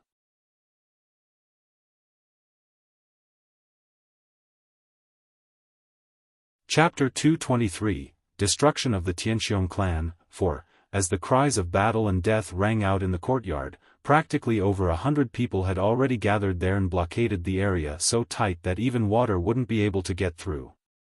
The white-robed Jian Chen clenched his light wind sword as he continued to weave through the group of people. With each movement he made, he killed yet another member of the Tianqiong clan. The silver light of his sword never ceased to stop flashing as each sword stroke he made slammed straight through the throat of each person and claimed their life. His movements were like water, and even after being surrounded by a group of 100 people, his face remained as calm as ever. "Halt!" Suddenly, a loud shout cried out, causing the group of guards to immediately fall back with their eyes still staring at Jian Chen vigilantly. Tianqiong Lai flew toward the courtyard with a group of men right behind him. These men were the same ones who had just been talking with him in the main hall, each one of them represented a different faction of the variety of power within Wake City. Tianqiong Lai entered the ring of people within the courtyard with a serious expression. When he noticed several dead members of the guards, his face took on a darker shade of color. In a brief moment, his eyes landed upon Jian Chen and promptly froze. The moment he had seen Jian Chen, his face began to tremble before emitting a large amount of killing intent from his eyes. He was looking at Jian Chen as if he were a dangerous animal. "You're Jian Chen." Tianqiong Lai spat out each word angrily despite the relatively calm expression on his face. Although in his eyes, the slightest tint of red could be seen. Jian Chen smiled, "Leader of the Tianqiong clan, I didn't think you would still remember me." Tianqiong Lai's entire body was shaking now. Right in front of him was the murderer of his son Tianqiong Kong. How could he ever forget about him? Even in his dreams every night, he would constantly be reminded of Jian Chen's existence despite seeing him a small number of times a year ago. Yet at the same time, Jian Chen's face was forever burned into the very depths of Tianxiong Lai's mind so that he would never be able to forget it. Jian Chen, this old man was prepared to look for you, but I didn't think that you'd take the initiative to come knocking at my door. Since it's like this, you should be prepared to never set foot out of this place alive. Tianxiong Lai spat as his eyes looked at him with a great deal of animosity. With a smile of disdain, Jian Chen said, Tianxiong Lai, you couldn't prevent me from escaping a year ago. And here we are 1 year later with you saying that you will. With just your tiny Tianxiong clan, you don't have the qualifications to do that.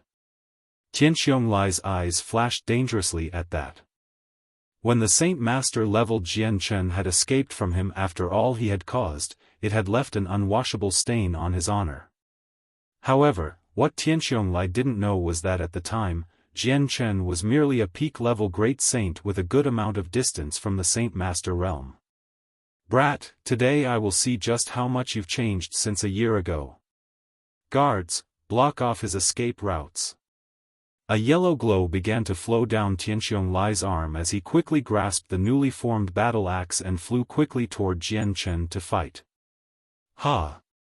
With a single roar, Tianxiong Lai raised his battle axe into the air and with a deafening shout, he swung it down toward Jian Chen. A cold sneer appeared on Jian Chen's face. 1 year ago, this thunderous strike of Tianxiong Lai would have forced Jian Chen to dodge instead of block, but now the situation was different. A faint glow began to appear around Jian Chen's sword as he lifted it up to block against Tianxiong Lai's weapon without any fear. Seeing how Jian Chen wasn't trying to evade his strike, Tianxiong Lai's eyes flashed strangely. He thought Jian Chen was stupid to not try to dodge. When he fought against him a year ago, he could clearly tell that Jian Chen was overwhelmed by him. Today, he wouldn't ever have believed that Jian Chen's strength had increased to such a devastating degree. With a screeching sound, the battle axe clashed against the light wind sword in an attempt to shatter it with his saint force. Ding! The two weapons clashed against each other with a loud bang as the saint force within the weapons repulsed each other and scattered out in massive ripples of energy visible to the naked eye. Upon reaching the stone floors below, they instantly cracked and split as if made of tofu with a series of cobweb-like cracks spreading everywhere. After the weapons had slammed against each other, Tianxiong Lai's eyes widened as he looked at Jian Chen in disbelief. Reflected deep within his eyes, fear began to surface. From that one exchange, Tianxiong Lai had a better understanding of Jian Chen's strength. The Jian Chen now had a strength that was completely different compared to a year ago. Back then, if Jian Chen wasn't so fast, he wouldn't have been able to constantly evade him and would have died like an ant underneath Tianxiong Lai's foot. But now, the previously weak ant had grown to become a mighty dragon that could fight against him on an equal level. That fact sent Tianxiong Lai reeling with disbelief. In fact, Tianxiong Lai felt that this Jian Chen in front of him and the Jian Chen from the past were two completely different people. The difference between the two was just too great. Jian Chen staggered back a few steps. Although he was able to defend himself against Tianxiong Lai's strike, he still wasn't completely matched in pure strength. Although Tianxiong Lai was a middle great saint master and had a strength that was greater than Jian Chen's by a certain amount, it was his mastery of the earth-attributed saint force that actually granted him an overwhelming superiority. Even peak great saint masters weren't much stronger than him in terms of fighting strength. Jian Chen was clearly the weaker one in this collision of attacks. In contrast, Tianxiong Lai still stood where he had been before. However, his legs had now sunk deeper into the ground by a single inch. Brat, I didn't think that your strength would be so vastly different in the time span of a single year. Tianxiong Lai stared darkly at Jian Chen. However, even with this major change, you will still not make it out alive. With that, he flew at Jian Chen once more.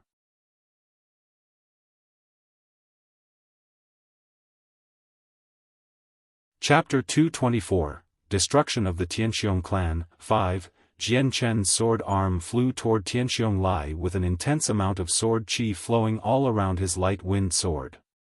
Against the strong amount of sword qi, Tianxiong Lai didn't bother to evade. Instead, he used his earth attribute-infused battle axe to defend himself.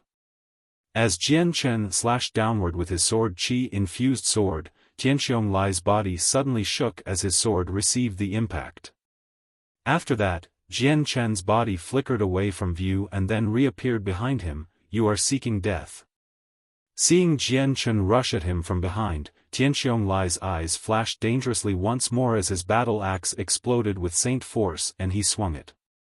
This time, Jian Chen didn't bother to counter it and instead decided to dodge the battle axe. At the same time, his light wind sword became a streak of silver light as it flew toward Tianxiong Lai's throat. His sword was faster than Tianxiong Lai's axe by a large margin. By the time Tianxiong Lai could even react, the light wind sword was already closing in on his throat. Although his last exchange with Tianxiong Lai had determined him to be at a disadvantage, but strength wasn't his strongest point. In truth, Jian Chen relied on a speed so fast that his opponent would not be able to react in time. "What a fast sword!" Tianxiong Lai spoke out with some surprise.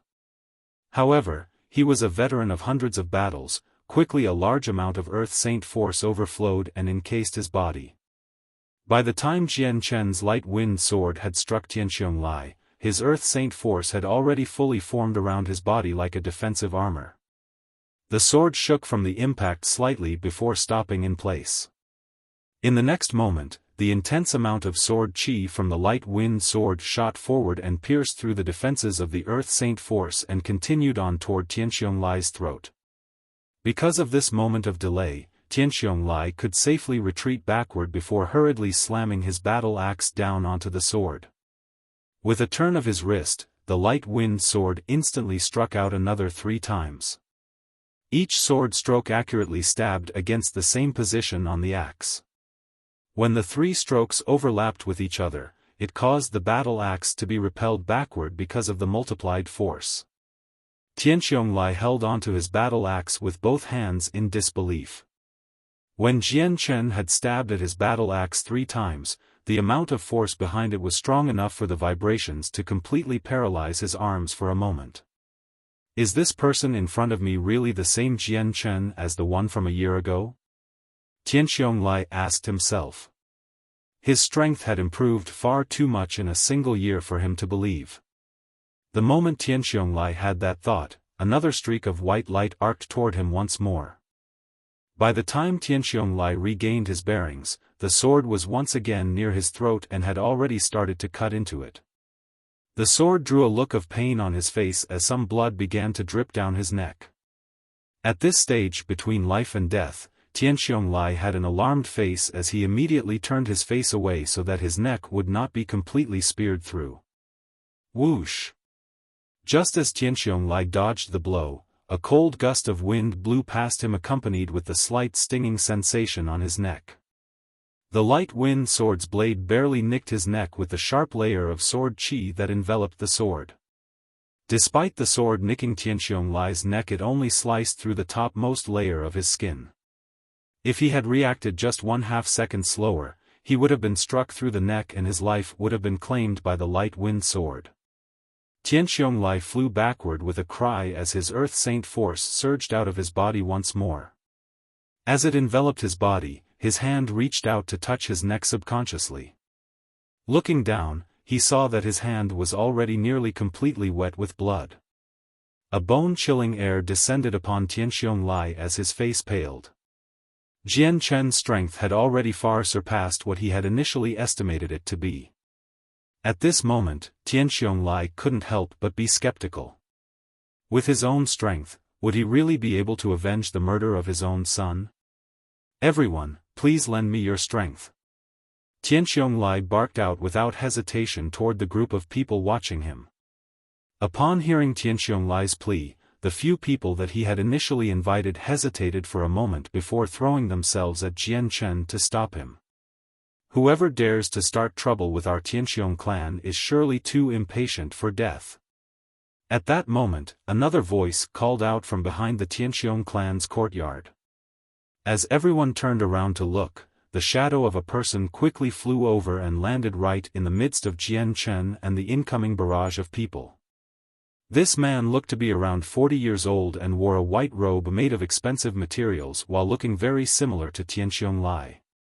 His eyes landed upon the miserable-looking Tianqiong Lai before narrowing.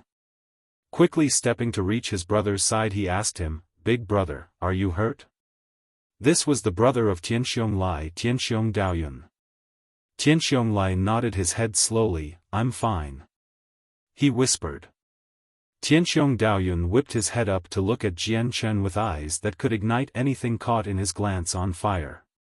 "Big brother, who is he?" Tianqiong Lai stared darkly at Jian Chen and spat out the words, "Daoyun, he is the murderer who killed my son." Tianqiong Daoyun's face hardened as he stared angrily at Jian Chen. "So you're the one that killed my nephew, Tianqiong Kong." Jian Chen looked at the two Tianqiong brothers before looking at the other people in front of him.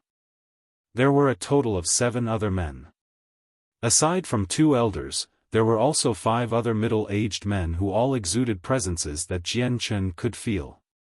From their presences he could tell that these men were all at the Great Saint Master level, but the 2 elders and another black-robed middle-aged man were at the peak Great Saint Master level. "Everybody, this is a personal matter between the Tianqiong clan and I. For those who are not involved, please leave, otherwise, come if you will." Jian Chen addressed the 7 men in front of him. The 7 people looked at each other for a brief moment before shaking their heads. Each one of them had personally seen Jian Chen's strength for themselves. This was not the simplistic situation that Tianqiong Lai had said it would be. In their eyes, Tianqiong Lai had nearly died to Jian Chen, and with this, they had started to fear Jian Chen a bit. Even though they were good friends with Tianqiong Lai, when he was on the verge of death, they could only stand by the side and watch.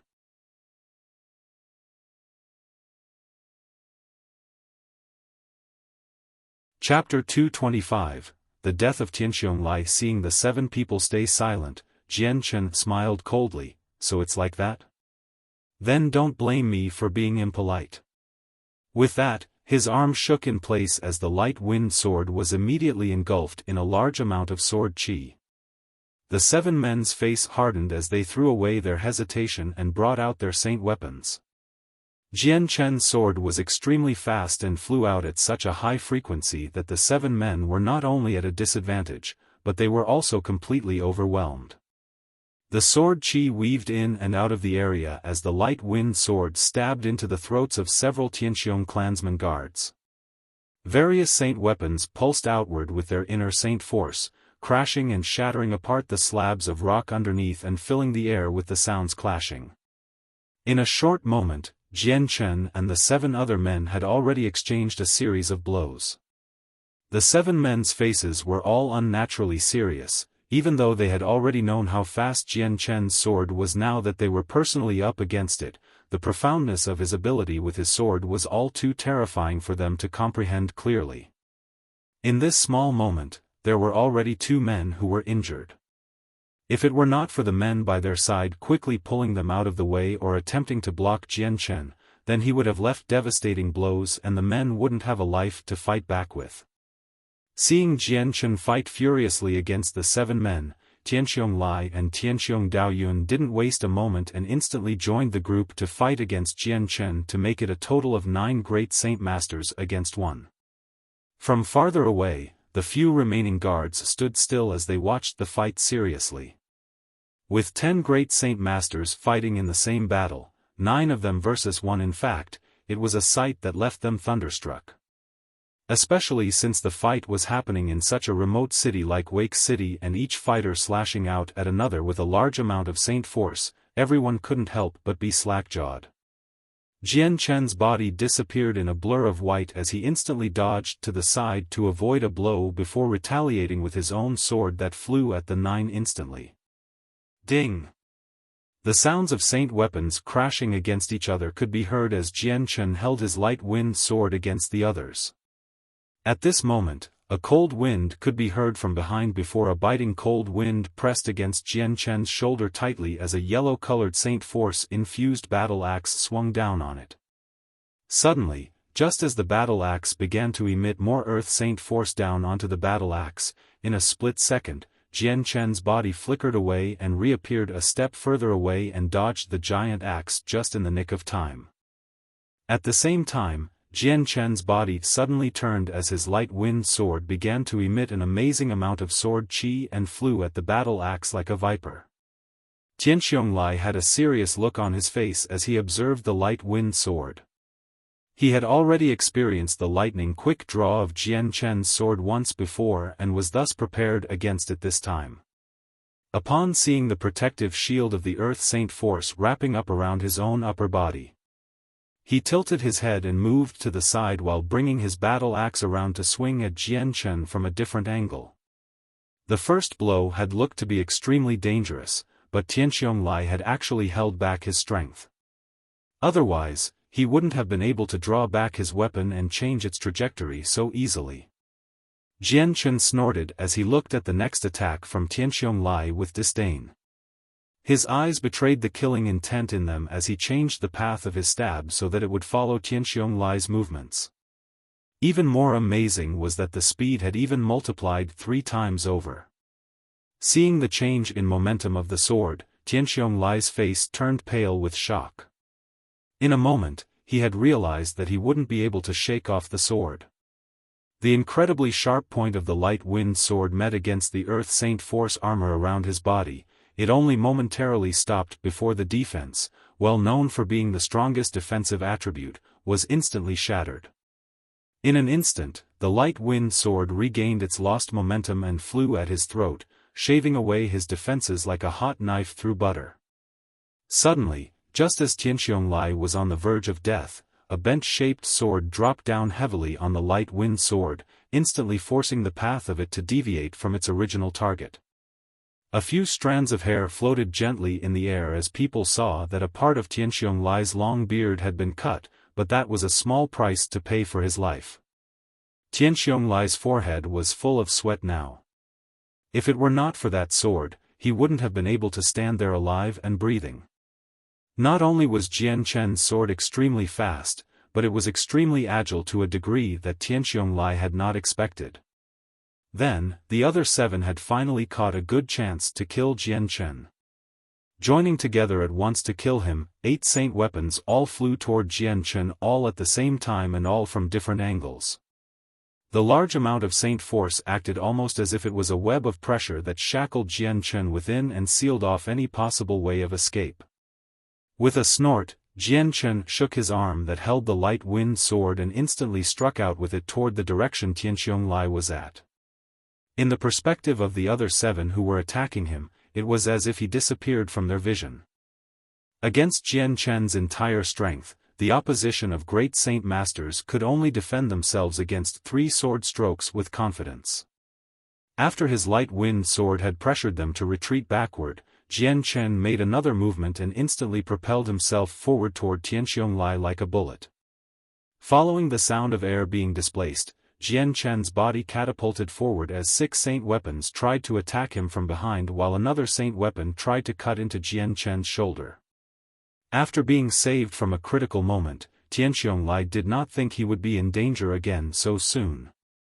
His face couldn't help but grow startled once more as he realized that the light wind sword was traveling toward his throat again. Immediately bringing up his battle axe to defend himself, the large battle axe tried to shield the upper half of his body from the sword. The next moment, Tianxiong suddenly felt the protective barrier created from his Saint Force breaking once more. Clenching his giant battle axe in this moment of crisis as his only reaction, Tianxiong could only feel a sharp stinging sensation in his throat. Jian Chen had gotten around him and pierced through Tianxiong throat from behind. Seeing the sight of his own blood splashed on the sword through his neck, Tianxiong suddenly grew sluggish as though he was going into shock from what he was seeing.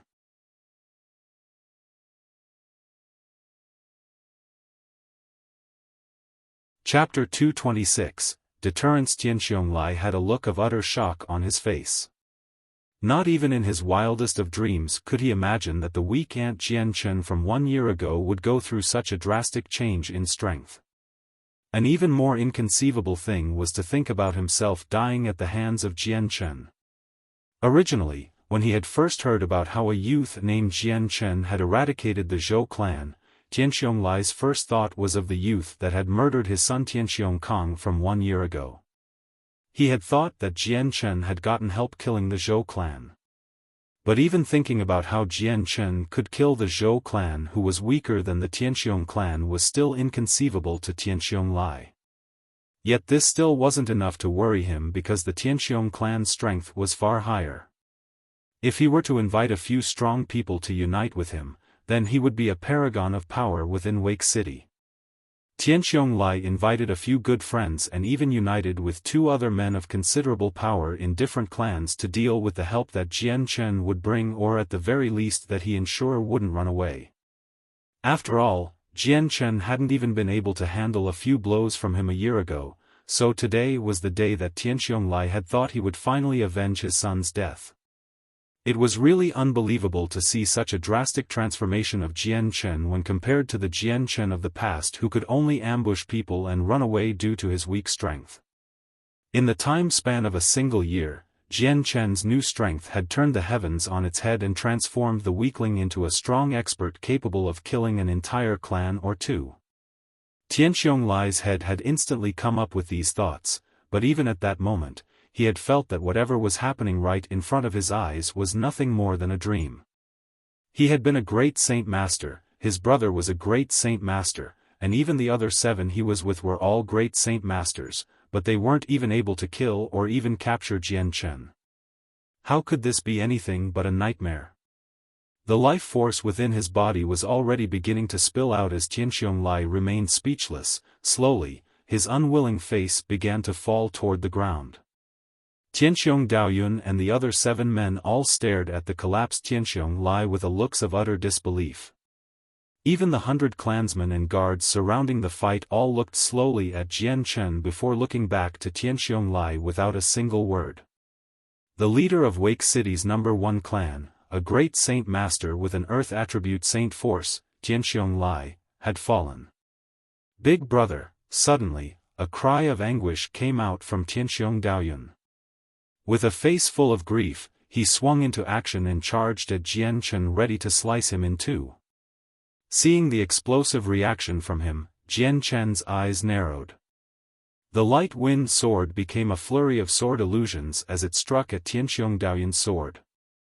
When the 2 made contact, another metallic ring could be heard as a large amount of energy pulsated and shook the air as it flew away from the 2 weapons. Then, with a flick of his wrist, Jianchen shook off the vibrations running through his light wind sword and struck toward Tianxiong Daoyun's throat. Seeing the light wind sword come straight at him, Tianxiong Daoyun resisted the numb feeling in his arm and the shaking sword he was holding and immediately lifted the sword up. Jianchen's sword was so fast that if Daoyun was given any more time to prepare, he might have been able to defend himself against 1 or 2 strokes. However, he only had enough time to bring up his sword. He wasn't able to do anything else but defend. As Tianxiong Daoyun brought up his sword, the light wind sword was already nearly in front of him. At this, the light wind sword began to emit a violet and azure glow. The 2 glows were rather faint, but with the way they glowed on the tip of the sword like a candle at night, it was rather eye-catching.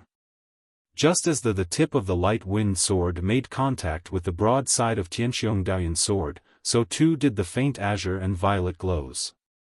As soon as the glows touched the thick sword, they slowly began to melt the weapon and cracks formed. Instantly the light wind sword pierced through the cracks. In front of the azure and violet glows, Tianxiong Daoyun's sword was like a piece of tofu. PCH. The sharp tip of the light wind sword had smashed through the rest of the sword much to the extreme shock of Tianxiong Daoyun and penetrated through his throat. Seeing how Jianchen's light wind sword had managed to find its way to Tianxiong Daoyun's throat, the remaining 7 people immediately went still with their eyes and jaws wide open. Even more so they stared rigidly at the broken remnants of Tianxiong Daoyun's sword with thunderstruck expressions. The fact that Jian Chen had enough strength to fight against 9 great Saint Masters had already shocked them majorly, but now that they saw Jian Chen's spear through a great Saint Mater's saint weapon, they were inconsolable at this point. In the case that a saint weapon was given saint force, then it would grow even firmer and improve in strength along with its owner. If a saint weapon were used to fight against another person of the same level, then no matter how long or how much the two would fight, neither saint weapon would have even a scratch. If one wanted to scratch a saint weapon, especially the saint weapon of a great saint master, even an earth saint master wouldn't be able to do it with ease. However, Jian Chen had done it with no difficulty, spearing it straight through to kill the great saint master holding it without breaking a sweat.